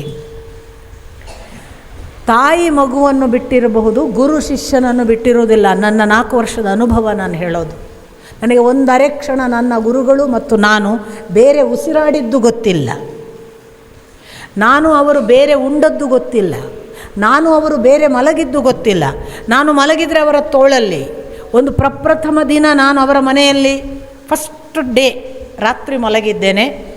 ಬೆಳಿಗ್ಗೆ ಎದ್ದ ತಕ್ಷಣ ಹಾಸಿಗೆ ಇಡುವ ಜಾಗಕ್ಕೆ ಅಲ್ಲೊಂದು ಮೂಲೆಯಲ್ಲೊಂದು ಟೀಪಾಯ್ ಥರ ಇತ್ತು. ನಾನು ಹಾಸಿಗೆ ಮಡಚಿ ಟೀಪಾಯ್ಗೆ ಇಡಕ್ಕೆ ಹೋದರೆ ಅಲ್ಲೊಂದು ಕನ್ನಡಿ ಹಾವು, ಉಪ್ಪರಿಗೆಯಲ್ಲಿ ಮಲಗುವ ಕೋಣೆಯಲ್ಲಿ ಕನ್ನಡಿ ಹಾವು ಚಕ್ಕಂತ ಬಟ್ಟೆ ಒಗೆದು ನಾನು ಪಪ್ಪ ಅಂತ ಕೂಗಿದೆ. ಅವರು ನೋಡಿದರು, ಹೆದರಬೇಡ ಮಗಳೇ ಅಂದರು. ತನ್ನ ಮನೆಯ ಕೆಲಸದ ಹುಡುಗ ಮಲ್ಕಪ್ಪ ಆ ಬಾರ್ಕೋಲ್ ತೊಗೊಂಡು ಬಾ ಅಂದರು. ಆ ಬಾರ್ಕೋಲ್ ತೊಗೊಂಡು ಅವನು ಬಂದ ತಕ್ಷಣ ಆ ಬಾರ್ಕೋಲ್ ಅವ್ರು ತಗೊಂಡ್ರು, ಕನ್ನಡಿ ಹಾವಿಗೆ ಅದನ್ನು ಹೊಡೆದ್ರು, ಕೊಂದರು. ರಾತ್ರಿ ಮತ್ತೆ ಮಲಗಬೇಕು ನಾನು. ಆ ದಿವಸ ಬೆಳಿಗ್ಗೆ ನಾನು ಕನ್ನಡಿ ಹಾವು ನೋಡಿದ್ದೇನೆ. ರಾತ್ರಿ ಮತ್ತೆ ಮಲಗಬೇಕು.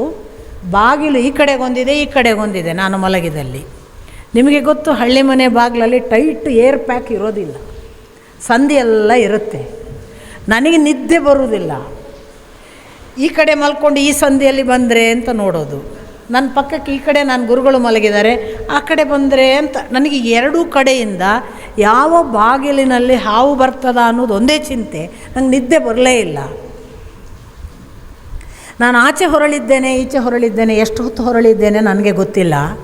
ನನ್ನ ಗುರುಗಳು ಮೆತ್ತಗೆ ನನ್ನನ್ನು ತನ್ನ ತೋಳಿಗೆ ತಗೊಂಡು ಕೇಳಿದರು, ಏನು ಮಗಳೇ, ನಿದ್ದೆ ಬರೋದಿಲ್ಲ ಅಲ್ಲವೇ?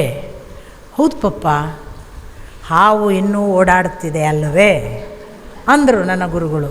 ಹೌದು ಪಪ್ಪ, ಈ ಕಡೆ ಬಾಗಿಲು ಸಂಧಿಯಲ್ಲಿ ಬಂದುಬಿಟ್ರೆ, ಅಲ್ಲಿ ಬಂದರೆ ಅಂತ ನನಗೆ ಒಟ್ಟು ಕಣ್ಮುಚ್ಚಕ್ಕೆ ಆಗ್ತಿಲ್ಲ.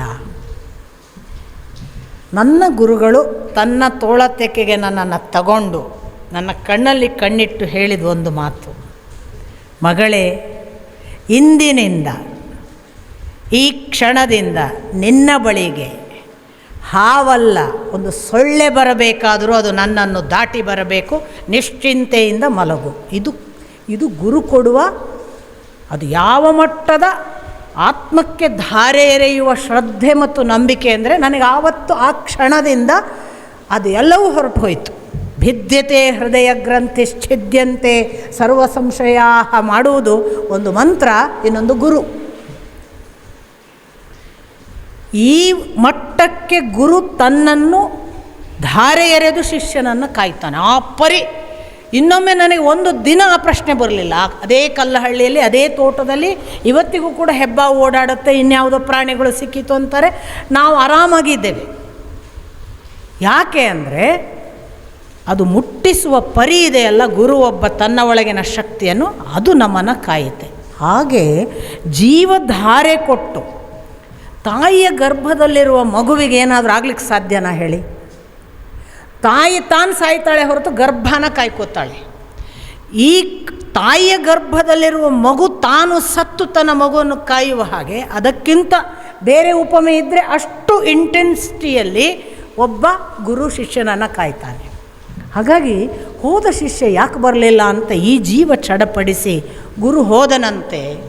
ಹೋದರೆ ಹುಡುಗ ಉದ್ದಾಲಕ ಅವನು ಆ ಬದುವಿನಲ್ಲಿ ಮಣ್ಣು ಒಡೆದಿದೆ, ಮಣ್ಣು ಒಡೆದು ಹೊಲದ ನೀರು ಹೊರಗೆ ಹೋಗ್ತಾ ಇದೆ. ಅವನು ಏನೂ ತಗೊಂಡು ಹೋಗಿಲ್ಲ. ತಗೊಂಡು ಹೋದ್ರೂ ವಾಪಸ್ ಮಣ್ಣು ಎತ್ತಿ ಹಾಕುವಷ್ಟು ಮಳೆ ಬಿಡ್ತಿಲ್ಲ ಅಲ್ಲಿ. ಅವನೇನೋ ಹಾರೆ ತೊಗೊಂಡೋಗಿಲ್ಲ, ಸನಿಕೆ ತೊಗೊಂಡೋಗಿಲ್ಲ, ಮಾಡುವಂಥ ಅವಕಾಶ ಕೊಡುವಷ್ಟು ಮಳೆ ಬಿಡುವು ಕೊಟ್ಟಿಲ್ಲ. ಬಿಡುವು ಕೊಡದೇ ಇರುವಾಗ ಅವನೇನು ಮಾಡಿದ ಅಂದರೆ, ಆ ಬದುವಿನ ಮೇಲೆ ಹೀಗೆ ಅಡ್ಡ ಮಲಗಿದನಂತೆ. ತನ್ನನ್ನೇ ತಾನು ದೇಹವಾಗಿ ಕೊಟ್ಟು, ನೀರು ಎಲ್ಲಿ ಹೋಗ್ತೀಯ, ನನ್ನನ್ನು ದಾಟಿ ಹೋಗಬೇಕಲ್ಲ, ಎಷ್ಟು ಒಡ್ಡು ಒಡೆದಿದೆ ಅಷ್ಟನ್ನು ಇವನು ತನ್ನ ಬಾಡಿಯಿಂದ ಕವರ್ ಮಾಡಿ ಮಲಗಿಬಿಟ್ಟಿದ್ದಾನೆ. ಆ ಶೇಷಶಾಹಿಯ ಹಾಗೆ ಮಲಗಿದ ಹುಡುಗನನ್ನು ನೋಡಿದ ನಂತರ ಗುರುಗಳು ಹೇಳಿದರಂತೆ, ನಿನಗೆ ಪಾಠವಾಯಿತು, ನಿನಗಿನ್ನು ಪಾಠ ಆಗಲಿಕ್ಕಿಲ್ಲ, ನಿನಗೆ ಪಾಠವಾಯಿತು. ಇದು ಗುರುಕಾರುಣ್ಯದಿಂದ ಒದಗುವ ಹೊಸ ಪಾಠಕ್ರಮ. ಮುಂದೆ ಅವನಿಗೆ ಕಲೀಲಿಕ್ಕೇನು ಉಳಿಸ್ಲೇ ಇಲ್ಲ. ಅನುಗ್ರಹ ಈ ಪರಿ ಸಮರ್ಪಣೆ ಮಾಡಿಕೊಂಡ ಶಿಷ್ಯನಿಗೆ ಏನನ್ನು ಕೊಡಬೇಕು ಅದನ್ನು ಕೊಟ್ಟು ಬಿಡುವಂಥದ್ದು. ಇದೇ ಥರ ನಿಮಗೆ ಜಬಾಲನ ಕತೆ. ಜಬಾಲ ಅನ್ನುವ ತಾಯಿಗೆ ಜಾಬಾಲನಾಗಿ ಸತ್ಯಕಾಮ ಬಂದರೆ, ಸತ್ಯಕಾಮರಿಗೂ ಕೂಡ ಗುರುಗಳು ಹೇಳಿದ್ದು ಏನು ಅಂದರೆ, ನೋಡಪ್ಪ, ಇದೊಂದು 100 ದನಗಳಿವೆ, ಗುಡ್ಡಕ್ಕೆ ಹೊಡ್ಕೊಂಡು ಹೋಗು, 1000 ಆದಮೇಲೆ ಬಾ, ಆಮೇಲೆ ಪಾಠ ಮಾಡ್ತೇನೆ ಅಂತ. ಈ 1000 ಆಗುವ ಪ್ರಕ್ರಿಯೆಯಲ್ಲಿ ಅವನಿಗೆ ಬರಬೇಕಾದದ್ದು ಬಂತು. ಇಲ್ಲಿ ಶಿಷ್ಯನಿಗೆ ಹೇಳಿದ್ದಲ್ಲ, ಈ ಒಡ್ಡು ಕಾದ ಹುಡುಗನಿಗೆ ಗುರುಗಳು ಹೇಳಿದ್ದು, ನಿನ್ನ ಪಾಠ ಆಯಿತು ಅಂತ. ಸತ್ಯಕಾಮರ ವಿಷಯದಲ್ಲಿ ತದ್ವಿರುದ್ಧ.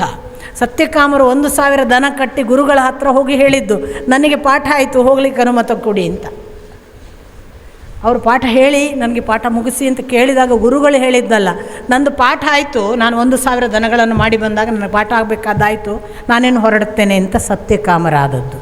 ಹಾಗೆ ಒಂದು ಜೀವಕ್ಕೆ ಇನ್ನೊಂದು ಜೀವ ಧಾರೆ ಎರೆಯುವ ಅಂತೆವಾಸಿ ಉಂಟಲ್ಲ, ಆ ಅಂತೆವಾಸಿತ್ವವೇ ಪರಮ ಸಂಗತಿಯಾಗಿ ಗುರು ಶಿಷ್ಯ ಸಂಬಂಧದಲ್ಲಿ ಇರ್ತದೆಯೇ ಹೊರತು ಒಂದು ಗ್ರೂಪಲ್ಲಿ ಪಾಠ ಹೇಳುವಾಗ ಇರಲ್ಲ. ಒಂದು ಗ್ರೂಪಿನ ಪಾಠವಾಗಿದ್ದರೆ ಉಪನಿಷತ್ಕಾರರು ಶಾಂತಿ ಮಂತ್ರದಲ್ಲೇ ಸಹ ನಹ ಅಂತ ಬಳಸಬಹುದಿತ್ತು. ನಾವು ಅಂತ ಸ್ಪೆಸಿಫಿಕಲಿ ಅದು ದ್ವಿವಚನ, ಇಬ್ಬರೇ, ನಾನು ಮತ್ತು ನೀನು. ಇಲ್ಲಿ ಪ್ರಾರ್ಥನೆ ಮಾಡುವವರು ಯಾರು ಅಂದರೆ ಗುರು ಶಿಷ್ಯನನ್ನು ಇಟ್ಟುಕೊಂಡು ಹೇಳುವುದು. ಅವನು ಈಗ ನಾವು ಓದಲಿಕ್ಕೆ ಹೊರಟಿರುವ ಆ ದೇವರು, ಯಾಕೆ ಒಂದು ಮಂತ್ರ ಹೇಳುವುದು ಅಂದರೆ ಒಂದು ಛಂದಸ್ಸು ಹೇಳುವುದು, ಒಂದು ಛಂದಸ್ಸು ಹೇಳುವುದು ಅಂದರೆ ಅದಕ್ಕೊಬ್ಬ ದೇವತೆಯನ್ನು ನೆನೆದು ಹೇಳುವುದು. ಹಾಗಾಗಿ ಗಾಯತ್ರಿ ಹೇಳ್ತೇವೆ ಅಂದರೆ ಅದಕ್ಕೊಂದು ದೇವತೆ ಇದೆ, ಆ ದೇವತೆ ನಮಗೆ ಅನುಗ್ರಹ ಮಾಡಿದರೆ ಗಾಯತ್ರಿ ಓಪನ್ ಆದೀತು.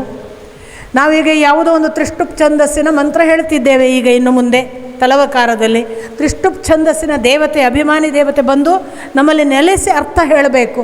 ನಮ್ಮ ವಾಕ್ಕಿನಲ್ಲಿ ಕೂತು ಮಂತ್ರ ಚೆನ್ನಾಗಿ ಸ್ಪಷ್ಟವಾಗಿ ಉಚ್ಚಾರ ಆಗುವ ಹಾಗೆ ಮಾಡಬೇಕು, ಇಲ್ಲದೇ ಇದ್ದರೆ ಅದು ಪ್ರಕಟವಾಗಲಿಕ್ಕಿಲ್ಲ. ಆದ್ದರಿಂದ ಎದುರ ಬದುರು ಕೂಡಿಸಿಕೊಂಡು ಹೇಳಿದ್ದು ಏನು? ನನ್ನನ್ನು ಮತ್ತು ನಿನ್ನನ್ನು ಆ ದೇವತೆ ಪ್ರವೇಶಿಸಲಿ, ಸಹ ನೌ ಅವತು, ಅಥವಾ ನನ್ನನ್ನು ಮತ್ತು ನಿನ್ನನ್ನು ಆ ದೇವತೆ ಕಾಪಾಡಲಿ. ಇಬ್ಬರನ್ನೇ, ನಾವಿಬ್ಬರು ಏನೋ ದೇವ ಕಾರ್ಯಕ್ಕೆ ತೊಡಗಿರುವವರು, ನಮ್ಮಿಬ್ಬರದ್ದೇ ವಿಷಯ ಇದು, ಮೂರನೇವರು ಇಲ್ಲ ಅಲ್ಲಿ. ಆಮೇಲೆ ಸಹ ನೌ ಭುನಕ್ತು, ನಾವೀಗ ಏನನ್ನು ಉಣ್ಣಲಿಕ್ಕೆ ಹೊರಟಿದ್ದೇವೆ, ಇಲ್ಲಿ ಉಣ್ಣುವುದು ಯಾವುದು? ವಿದ್ಯೆ ಅನ್ನುವ ಬಹಳ ದೊಡ್ಡ ಸಂಪತ್ತನ್ನು. ನಾವಿಬ್ಬರು ಸಹ ನಾವು ಭುನಕ್ತು, ಇಬ್ಬರು ಕೂಡಿ ಇದನ್ನು ಊಟ ಮಾಡೋಣ, ಇಬ್ಬರು ಕೂಡಿ ತಿಳಿಯೋಣ, ಒಬ್ಬರೇ ಅಲ್ಲ. ನಾನು ಹೇಳಿದೆಪ್ಪ, ಶಿಷ್ಯನಿಗೆ ಅರ್ಥನೇ ಆಗಲಿಲ್ಲ, ಶಿಷ್ಯ ಕೇಳಿದನಪ್ಪ, ಅವನಿಗೆ ತಿಳಿಯಿತು. ಗುರು ಹೇಳುವಾಗ ಅವನ ಮನಸ್ಸು ಶಿಷ್ಯನ ಕಡೆಗೆ ಹೋಗಲಿಲ್ಲ, ಎಲ್ಲೆಲ್ಲೋ ಹೋಯಿತು. ಸಮಸ್ಯೆ ಬಂದು ಬಿಡುತ್ತೆ. ಪರಸ್ಪರ ವೇವ್ ಲೆಂತ್ ಮ್ಯಾಚ್ ಆಗುವ ಹಾಗೆ, ಎಂದೂ ಕೂಡ ಡಿಸ್ಟರ್ಬೆನ್ಸ್ ಇಲ್ಲದ ಹಾಗೆ, ಒಬ್ಬರು ಇನ್ನೊಬ್ಬರಿಗೆ ಕನೆಕ್ಟ್ ಆಗುವ ಹಾಗೆ ಆಗಲಿ ಅಂತ ಪ್ರಾರ್ಥಿಸಿ ಸಹನವೂ ಭುನಕ್ತು. ಆಮೇಲೆ ನಾನು ತಿಳಿಸಿದ್ದನ್ನು ತಿಳಿಯುವಾಗ ನೀನು ಮತ್ತು ನಾನು ಇಬ್ಬರಲ್ಲಿ ಒಬ್ಬ ವೀಕ್ ಆದರೆ, ಶಿಷ್ಯ ವೀಕ್ ಆದಪ್ಪ, ಇವ ಎಷ್ಟು ಹೇಳಿಕೊಟ್ರು ಅವನಲ್ಲಿ ಏನು ಬೆಳವಣಿಗೆ ಆಗಲ್ಲ, ಅದರಿಂದ ಏನು ಫಲ? ಅದಕ್ಕೆ ಪ್ರಾರ್ಥನೆ ಏನು? ಸಹ ವೀರ್ಯಂ ಕರವಾವಹೈ, ನಮ್ಮ ಇಬ್ಬರಲ್ಲೂ ಕೂಡ ಆ ವೀರ್ಯ, ಆ ಬಲ, ಆ ತೇಜಸ್ಸು, ಅದು ಯಾವುದು ನಾನು ತಿಳಿಲಿಕ್ಕೆ ಹೊರಟಿದ್ದೇನೆ, ಆ ಸಂಪತ್ತು ನಮ್ಮಿಬ್ಬರಲ್ಲೂ ಉಂಟಾಗಲಿ. ನನಗೆ ಮಾತ್ರ ಉಂಟು, ನನ್ನ ಶಿಷ್ಯನಿಗಿಲ್ಲ, ನನ್ನ ಶಿಷ್ಯನಲ್ಲಿ ಬಂತು, ನನಗೆ ಕೊಡುವುದಕ್ಕೆ ಮನಸ್ಸಿಲ್ಲ, ಹಾಗಾಗದೇ ಇರಲಿ. ಸಹ ವೀರ್ಯಂಕರವಾವಹೈ ತೇಜಸ್ವಿ ನೌ ಅಧೀತಮಸ್ತು. ತೇಜಸ್ವಿ ನೌ, ನಹ ಅಲ್ಲ ನೌ, ನಾವಿಬ್ಬರಲ್ಲಿ ತೇಜಸ್ವಿ. ತೇಜಸ್ಸು ಯಾವುದು? ಪ್ರಕಾಶವಾದಂತಹ ಒಂದು ತೇಜಸ್ಸು ನಮ್ಮಲ್ಲಿ ಉಂಟಾಗಬೇಕಲ್ಲ, ಅದು ಈ ಅಧೀತ, ಈ ಅಧ್ಯಯನದಿಂದ ಉಂಟಾಗಲಿ. ನಾವು ಓದ್ತಾ ಇರುವ ಈ ಅಧ್ಯಯನದಿಂದ ಇಬ್ಬರಲ್ಲೂ ತೇಜಸ್ಸು ಉಂಟಾಗಲಿ, ನಮ್ಮಿಬ್ಬರಲ್ಲೂ. ಏನು ಗುರುರಿ, ಶಿಷ್ಯ ಸುಮಾರು ಬುರ್ನ ಸಂದುಬಿಟ್ರೆ ಅದು ಗುರುವಿಗೆ ಮಾಡುವ ಅನ್ಯಾಯ, ಗುರುವಿಗೆ ಆಗುವ ಅಪಚಾರ, ಗುರುವಿಗೆ ಆಗುವ ದುಃಖ. ನನ್ನ ಶಿಷ್ಯ ನನಗೆ ಬೇಕಾದಂತೆ ಇಲ್ಲದೇ ಇದ್ದರೆ ಅದಕ್ಕಿಂತ ದೊಡ್ಡ ದುಃಖವೇ ಇಲ್ಲ. ನಿಮಗೆ ಬಹಳ ಗುರು ಶಿಷ್ಯರ ಭಾಷೆ ಅರ್ಥ ಆಗಲಿಕ್ಕಿಲ್ಲ. ಒಂದು ಮಗು ನೀವು ಹೇಳಿದ ಹಾಗೆ ಬೆಳೀಲಿಲ್ಲ ಅಂತ ಇಟ್ಕೊಳ್ಳಿ, ಹೆತ್ತ ತಾಯಿ ಯಾಕಾದರೂ ಹೆತ್ತೆ ಅಂತ ದುಃಖಿಸಲ್ವಾ? ಅದು ನನ್ನ ಅಪೇಕ್ಷೆ ಹಾಗೆ ಬೆಳೆಯಲ್ಲ ನನ್ನ ಮಗು, ಅದು ಕೆಟ್ಟ ಮಗು ಆಗುತ್ತೆ. ನಾನು ಹೆರದಿದ್ದರೆ ಚೆನ್ನಾಗಿತ್ತು ಅಂತ ಪರಿತಪಿಸಲ್ವ ತಾಯಿ? ಹಾಗೊಂದು ಪರಿತಪಿಸುವಿಕೆ ಗುರುವಿಗೂ ಬರುತ್ತೆ. ನಾನು ಇಷ್ಟು ಧಾರೆ ಎರೆದೆ, ಈ ಮಗು ಏನೂ ತಿಳಿಲಿಲ್ವಲ್ಲ. ನನ್ನ ಜೊತೆ ಕೆಲವು ಹುಡುಗರಿದ್ದಾರೆ, ಆ ಹುಡುಗರೆಲ್ಲ ಇಂಥ ಪ್ರಶ್ನೆಗಳನ್ನು ಕೇಳ್ತಾರೆ ನನಗೆ, ನಮ್ಮ ಬಗ್ಗೆ ಬೇಜಾರುಂಟ ನಿಮಗೆ ಅಂತ. ಹೇಳಿಲ್ಲ, ನಾನು ಎದುರಾಬದ್ರು ಹೇಳಿಲ್ಲ. ಆದರೆ ನೀವು ಹೇಳಿದೆ ಅಲ್ಲ, ನಿಮಗೆ ಈಗ ಈ ಮಗುವನ್ನು ಯಾಕೆ ಹೆತ್ತೆ ಅಂತ ಕೆಲವೊಮ್ಮೆ ದುಃಖಿಸಿದ್ದುಂಟು. ನಾನು ಬಹಳ ಎತ್ತರ ಏರಿಲ್ಲ, ನನಗೆ ಇನ್ನೂ ಆರಂಭ. ನನ್ನಂಥವಳಿಗೆ ಆಗ್ತದೆ ಅಂದರೆ ಅವರಿಗೆಲ್ಲ ದ್ರಷ್ಟಾರರಿಗೆ ಯಾವ ಮಟ್ಟಕ್ಕಾಗಬಹುದು ದುಃಖ? ನಮ್ಮ ಜೊತೆಗಿರುವ, ನಾವು ನಂಬಿದ ನಮ್ಮ ಸಹಜೀವಿ ನಮ್ಮ ನಿರೀಕ್ಷೆಯ ಯಾವುದೋ ಮಟ್ಟಕ್ಕೆ ಬಾರದೆ ಕನಿಷ್ಠವಾದರೆ ಎಷ್ಟು ಹೇಳಿ ಏನು ಉಪಯೋಗ? ಈ ಮಗುಗೆ ತಿಳಿಯುವುದೇ ಇಲ್ವಲ್ಲ ಅಂತ ನಾವು ಚಡಪಡಿಸ್ತೇವೆ. ಒಬ್ಬ ಗುರು ಯಾವ ಮಟ್ಟಕ್ಕೆ ಚಡಪಡಿಸಬಹುದು? ಅದಕ್ಕಾಗಿ ಭಗವಂತನಲ್ಲಿ ಅವನು ಪ್ರಾರ್ಥಿಸ್ತಾನೆ, ತೇಜಸ್ವಿನಾವಧೀತಮಸ್ತು, ನಮ್ಮಿಬ್ಬರಿಗೂ ಸಮಾನ ತೇಜಸ್ಸು ಉಂಟಾಗುವ ಹಾಗೆ ನಮ್ಮ ಅಧ್ಯಯನ ಅನುಗ್ರಹ ಮಾಡು. ಇನ್ನೊಂದು ಕೊನೆಯ ಮಾತು ಇದೆ, ಅದನ್ನು ನಾವು ಸಾರ್ವಜನಿಕವಾಗಿ ಭಾವಿಸುವ ಮಾ ವಿದ್ವಿಷಾವಹೈ ಅಂತ ನಾವು ಏನನ್ನು ಹೇಳ್ತೇವಲ್ಲ, ಖಂಡಿತಕ್ಕೂ ಆ ದ್ವೇಷವನ್ನೇ ಬಹಳ ಜನ ಭಾವಿಸ್ತಾರೆ. ನಾವು ಪರಸ್ಪರ ದ್ವೇಷಿಸದೇ ಇರಲಿ ಅಂತ. ಗುರು ಶಿಷ್ಯರಲ್ಲಿ ಯಾಕೆ ಈ ಮಾತು? ಮಾ ವಿದ್ವಿಷಾವಹೈ ಅಂತ ಈಗ ಪೂರ್ವದ ವಾಕ್ಯಗಳನ್ನು ನೋಡಿದರೆ ನಾನು ಸ್ಪಷ್ಟವಾಗಿ ಹೇಳಿದೆ, ಅದು ಅವರಿಬ್ಬರೇ ಅಂತ. ಗುರು ಮತ್ತು ಶಿಷ್ಯನ ಕುರಿತ ಮಾತು. ಕೊನೆಯದ್ದು ಕೂಡ ಸ್ಪಷ್ಟವಾಗಿ ಗುರು ಮತ್ತು ಶಿಷ್ಯನ ಮಾತು. ಮಾ ವಿದ್ವಿಷಾವಹೈ ಅಂತ ಗುರು ಶಿಷ್ಯರು ಯಾಕೆ ಹೇಳೋದು? ಗುರುವನ್ನು ಶಿಷ್ಯ ದ್ವೇಷಿಸ್ತಾನೇನು? ಶಿಷ್ಯ ಮತ್ತು ಗುರು ಪರಸ್ಪರ ದ್ವೇಷಿಸುವ ಅವಕಾಶ ಉಂಟಾ? ಪ್ರಶ್ನೆ ಬರಲ್ವಾ?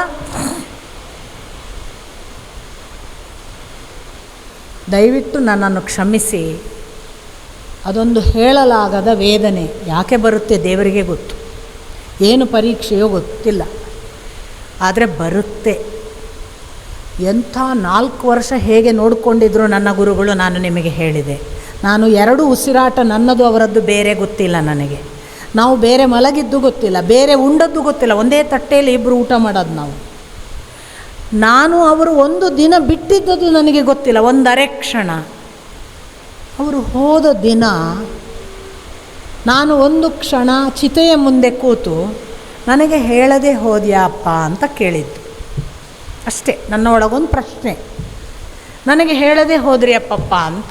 ಅವ್ರು ಹೋಗ್ತಾರೆ ಅನ್ನೋದೇ ಗೊತ್ತಿಲ್ಲದೆ ಚಕ್ಕಂತ ಹೋದದ್ದು ಅವರು. ಹಾಗಂತ ಹೇಳಲಿಲ್ವ ಕೇಳಿದರೆ, ರೆಟ್ರೋಸ್ಪೆಕ್ಟಿವ್ಲಿ ನೋಡಿದರೆ ನನಗೆ ಸೂಚನೆ ಎಲ್ಲ ಕೊಟ್ಟಾಗಿತ್ತು. ನನಗೆ ಆ ಕ್ಷಣ ಕೇಳುವಾಗ ಗೊತ್ತಿಲ್ಲ, ಓಹೋ ತಕ್ಷಣ ಉತ್ತರ ಬಂತು, ಸೂಚನೆ ಕೊಟ್ಟಿತ್ತಲ್ಲ ಅಂತ. ಆದರೆ ಪ್ರಶ್ನೆ ಕೇಳಿತಲ್ಲ, ಅದು ಒಪ್ಪಲಿಲ್ಲ. ಅದು ಒಳಗೆ ಕೂತು ಒಪ್ಪಲಿಲ್ಲ.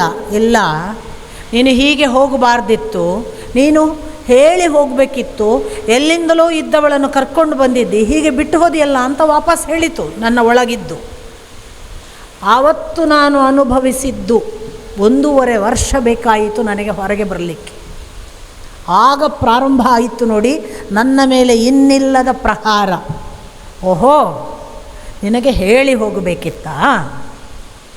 ನಿನಗೆ ಹೇಳದೇ ಹೋದ ಅಪರಾಧ ಮಾಡಿದ್ದೇನಾ ಅನ್ನುವ ಹಾಗೆ ಶುರುವಾದ ಪರೀಕ್ಷೆ. ಈಗ ನೋಡು, ಈಗ ತಿಳಿತದ ನೋಡು, ನಾನು ಹೋಗಬೇಕಾದ ರೀತಿ ಸರಿಯಾ, ಇನ್ಯಾವ ರೀತಿ ಹೋಗಬೇಕಿತ್ತು ಅಂತ ನೀನೇ ತಿಳಿ ಅನ್ನುವ ಹಾಗೆ 1.5 ವರ್ಷದ ಕಾಲ ನಾನು ಸತ್ತು ಬದುಕಿದ್ದೇನೆ. ಅದು ಯಾವ ಪರಿದ್ವೇಷ ಅಂದರೆ ನನಗೆ ನನ್ನ ಗುರುಗಳ ಮೇಲೆ. ನಾನು ಕೇಳ್ತಿದ್ದೆ ಅವರನ್ನು ನಿರಂತರವಾಗಿ, ಇದೆಲ್ಲ ಮಾಡುವುದಾದರೆ ಯಾಕೆ ಕರ್ಕೊಂಬಂದ್ರಿ ನನ್ನನ್ನು? ಈ ಥರದ ದುಃಖಕ್ಕೆ ನನ್ನನ್ನು ದೂಡುವುದಾದರೆ ನೀವು ಯಾಕೆ ಬೇಕಿತ್ತು? ನಾನು ಅಲ್ಲಿ ಆರಾಮಿದ್ನಲ್ಲ. ಎಲ್ಲ 1.5 ವರ್ಷದಲ್ಲಿ ನನ್ನದು ಕಂಪ್ಲೇಂಟೇ ಅವರ ಮೇಲೆ. ಅವರು ನನಗೆ ಮಾಡಬೇಕಾದನ್ನು ಮಾಡಲಿಲ್ಲ ಅನ್ನುವ ಸಿಟ್ಟು, ಅವರು ಮಾಡಿದ್ದು ತಪ್ಪಾಯಿತು ಅನ್ನುವ ದೋಷವನ್ನು ಎಣಿಸುವ ಕ್ರಮ. ಇದರಿಂದ ನಾನು ಯಾವ ಮಟ್ಟಕ್ಕೆ ನನ್ನ ಯೋಗಭ್ರಷ್ಟಾವಸ್ಥೆಗೆ ಬಿದ್ದಿದ್ದೇನೆ, ಯಾವ ಮಟ್ಟಕ್ಕೆ ಬಿದ್ದು ಹೊರಳಾಡಿದ್ದೇನೆ, ನಾನು ಮಣ್ಣಿಗೆ ಮಣ್ಣಾಗಿದ್ದೇನೆ, ಅದು ನನಗೆ ಗೊತ್ತು. ಇದನ್ನು ನಿಮಗೆ ಇನ್ನೊಂದು ಉದಾಹರಣೆ ನಾನು ಕೊಡಬಹುದಾದದ್ದು, ಕೃಷ್ಣ ಅವತಾರ ಸಮಾಪ್ತಿ ಮಾಡಿದಾಗ ಅರ್ಜುನ ಹೀಗೇ ಹೇಳ್ತಾನೆ,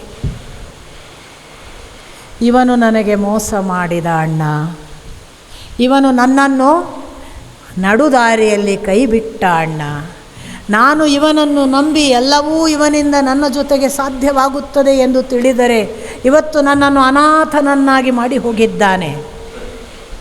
ಯಾವ ಗಾಂಡೀವದಿಂದ ನಾನು ಎಲ್ಲವನ್ನೂ ಗೆದ್ದಿದ್ದೇನೆ ಎಂದು ಭಾವಿಸಿದ್ದೆ, ಆ ಗಾಂಡೀವ ಇವತ್ತು ನಷ್ಟವಾಗಿದೆ ಅಣ್ಣ. ನಾನು ಜಗತ್ತಿನ ಯಾವ ವೀರ ಯೋಧರನ್ನು ಗೆದ್ದ ಪರಾಕ್ರಮಿ ಎಂದು ನನ್ನ ಬಗ್ಗೆ ಭಾವಿಸಿದ್ದೆ, ಇವತ್ತು ಡಕಾಯಿತರು ನನ್ನನ್ನು ಸೋಲಿಸಿದ್ದಾರೆ ಅಣ್ಣ. ಈ ಕೃಷ್ಣ ನಮಗೆ ಮೋಸ ಮಾಡಿದ್ದಾನೆ. ಸುಮಾರು 6-8 ಪುಟ ಕೃಷ್ಣನನ್ನು ಹೀಗೆ ನಿರರ್ಗಳವಾಗಿ ಆರೋಪಿಸುವ ವಾಕ್ಯಗಳು ಭಾಗವತದಲ್ಲಿ ಬರ್ತವೆ. ಕಡೆಗೆ ಎಂಡ್ ಮಾಡ್ತಾರೆ ವೇದವ್ಯಾಸರು, ಭಕ್ತಿ ನಿಜವಾದ ಅರ್ಥದಲ್ಲಿ ಸ್ಫುರಿಸುವುದಕ್ಕೆ ಆರಂಭವಾಗಲು ಇಂಥದೊಂದು ಪ್ರಾಯಶ್ಚಿತ್ತ ಬೇಕು ಅಂತ. ನನಗೀಗ ಅರ್ಥ ಆದದ್ದು. ನಾನು ಅಲ್ಲಿ ಯಾಕೆ ಕೇಳಿದ್ದೆ, ಆ ಕೇಳಿದ್ದಕ್ಕೆ ನನಗೂ 1.5 ವರ್ಷದಲ್ಲಿ ಏನು ಸಿಕ್ಕಿತು, ನಾನು ಏನನ್ನು ಪಡೆದೆ, ಅದು ಅರ್ಥ ಆದದ್ದು ಭಾಗವತದ ಕೃಷ್ಣನ ಆರೋಪ ಮಾಡಿದ ಅರ್ಜುನನ ಮಾತಿಗೆ ವೇದವ್ಯಾಸರು ಒಂದು ವ್ಯಾಖ್ಯಾನ ಕೊಟ್ಟರಲ್ಲ. ಓಹೋ, ಇದು ಒಳಿತಿಗೆ ಆ ದೋಷ ಬರುವುದು, ಆ ದ್ವೇಷ ಒಳಿತಿಗೆ ಸಂಭವಿಸಲಿ ಅಂತಷ್ಟೇ. ದ್ವೇಷ ಸಂಭವಿಸ್ತದೆ, ದ್ವೇಷ ಇನ್ನಿಲ್ಲದಂತೆ ಅವನನ್ನು ಬಿಟ್ಟು ಬಿಡೋಣ ಅನ್ನುವ ಹಾಗೆ ನಮ್ಮನ್ನು ಪ್ರಚೋದಿಸ್ತದೆ. ಅದೆಲ್ಲವೂ ಆಗದೆ ಆ ದ್ವೇಷವೂ ಕೂಡ ಬೆಳವಣಿಗೆಯ ಕಡೆಗೆ ಹೋಗುವಂತೆ ಮಾಡು. ಆ ದ್ವೇಷ ನಾಳೊಂದು ದಿನ ನಮಗೆ ಮತ್ತೆ ಹೊಸ ಲೋಕಕ್ಕೆ ಭಗವಂತನ ಭಕ್ತಿಗೆ ಸ್ಫುರಣ ಆಗುವಂತೆ ಪ್ರಚೋದಿಸಲಿ ಅನ್ನುವ ಕಾರಣಕ್ಕಾಗಿ ಈ ನಿರ್ದಿಷ್ಟ ನಾವು ದ್ವೇಷಿಸದಿರಲಿ ಅನ್ನುವ ಸಾಲು ಇದೆ ಅನ್ನುವುದು ಅರ್ಥ ಆದದ್ದು ನನಗೆ ನಾನು ಅನುಭವಿಸಿದ ಅನುಭವ ಮತ್ತು ಅರ್ಜುನನ ಆ ದ್ವೇಷಭಾವದ ಮಾತುಗಳನ್ನು ಓದಿದ ಬಳಿಕ. ಹಾಗಾಗಿ ಸಂಪೂರ್ಣವಾಗಿ ಗುರು ಶಿಷ್ಯರ ನಡುವೆ ನಡೆಯುವ ಈ ಒಂದು ನಿರ್ದಿಷ್ಟ ಅನುಸಂಧಾನ, ಅದು ಮೂರನೆಯವರಿಲ್ಲದ ತನ್ನ ಹೊಟ್ಟೆಯ ಒಳಗೆ ಗರ್ಭದೊಳಗೆ ಮಗುವನ್ನು ಸಾಕಿದ ತಾಯಿಯಂತಹ ಆತ್ಮೀಯ ಸ್ಥಿತಿಯ ಮಗುವಿಗೆ ಒಳ್ಳೆಯ ಬೆಳವಣಿಗೆ ಆಗಲಿ ಅಂತ ತಾನೇ ನಾನು ತಿನ್ನೋದು. ನಾನು ಚೆನ್ನಾಗಿ ತಿನ್ನೋದು, ಮಗು ಬೆಳೀಲೇ ಇಲ್ಲ ಅಂದರೆ ಏನು ಉಪಯೋಗ? ನಾನು ತಿಂದದ್ದು ಮಗುವಲ್ಲೂ ಪೋಷಣೆಯಾಗಿ ಬೆಳೆಯಲಿ, ಅದು ಈ ಆಹಾರ ಅದನ್ನೂ ಪೋಷಿಸಲಿ, ನಾನೀಗ ತಿಳಿಯುವಂತಹ ಯಾವುದೋ ಒಳಿತು ಮಗುವಿಗೂ ಹಬ್ಬಲಿ, ನನಗೆ ಬಂದ ತೇಜಸ್ಸು ಗರ್ಭಿಣಿ ಭಾಳ ಚಂದ ಕಾಣ್ತಿದ್ದಿ ಆ ಮಗುವಿಗೂ ಬರಲಿ. ಈ ಥರದ ಒಡನಾಟವನ್ನು, ಬಹಳ ಇಂಟಿಮೇಟ್ ಆದ ಒಂದು ಅಪರೂಪ ಬಾಂಧವ್ಯವನ್ನು ಗುರು ಶಿಷ್ಯರಲ್ಲಿ ನಾವು ಕಾಣ್ತೇವೆ. ಆ ಗುರು ಶಿಷ್ಯರ ಬಾಂಧವ್ಯ ನಿಕಟವಾಗಿ ತಮ್ಮ ಬದುಕಿನ ದಾರಿಯಲ್ಲಿ ಗುರುಮಾರ್ಗದಲ್ಲಿ ಶಿಷ್ಯನ ಮಾರ್ಗದಲ್ಲಿ ಗುರುವಿನ ಸಂಬಂಧ ದೇವಮಾರ್ಗಕ್ಕೆ ಅಡಚಣೆ ಆಗದ ಹಾಗೆ ನಡೆಯಲಿ ಅನ್ನುವ ಕಾರಣಕ್ಕಾಗಿ ಮಂತ್ರ ಇದೆಯೇ ಹೊರತು ಊಟ ಮಾಡೋವಾಗ ಎಲ್ಲರೊಟ್ಟಿಗೆ ಊಟ ಮಾಡೋಣ, ಯಾರು ಒಬ್ರನ್ನೊಬ್ರು ದ್ವೇಷಿಸೋದು ಬೇಡ, ಅದರ ಉದಾರ ಅರ್ಥವನ್ನು ಜನ ಆ ಬಳಿಕ ಭಾವಿಸಿರಲಿ, ತೊಂದರೆ ಇಲ್ಲ. ಆದರೆ ಖಂಡಿತಕ್ಕೂ ಕೂಡ ಅದು ಜನರಲ್ ಪಬ್ಲಿಕ್ಕಿಗೆ ಅಲ್ಲ, ಅದು ಏಕಾಂತದ ಗುರು ಶಿಷ್ಯ ಭಾವಕ್ಕೆ ಸಂಬಂಧಪಟ್ಟ ಅತ್ಯಪೂರ್ವವಾದ ಮಂತ್ರ. ಯಾಕೆಂದರೆ ಇಡೀ ಈ ಮುಂದಿನ ತಳವಕಾರ ಉಪನಿಷತ್ತು ಇರುವುದು ಗುರು ಶಿಷ್ಯ ಸಂವಾದದಲ್ಲಿ. ಆದ್ದರಿಂದ ಗುರು ಶಿಷ್ಯರ ಪ್ರಾರ್ಥನೆಯ ಜೊತೆಗೆ ಶಾಂತಿ ಮಂತ್ರ ಇದೆ. 3 ಬಾರಿ ಶಾಂತಿ ಯಾಕೆ ನಾಳೆ ದಿನ ನೋಡೋಣ. ನಮಸ್ಕಾರ.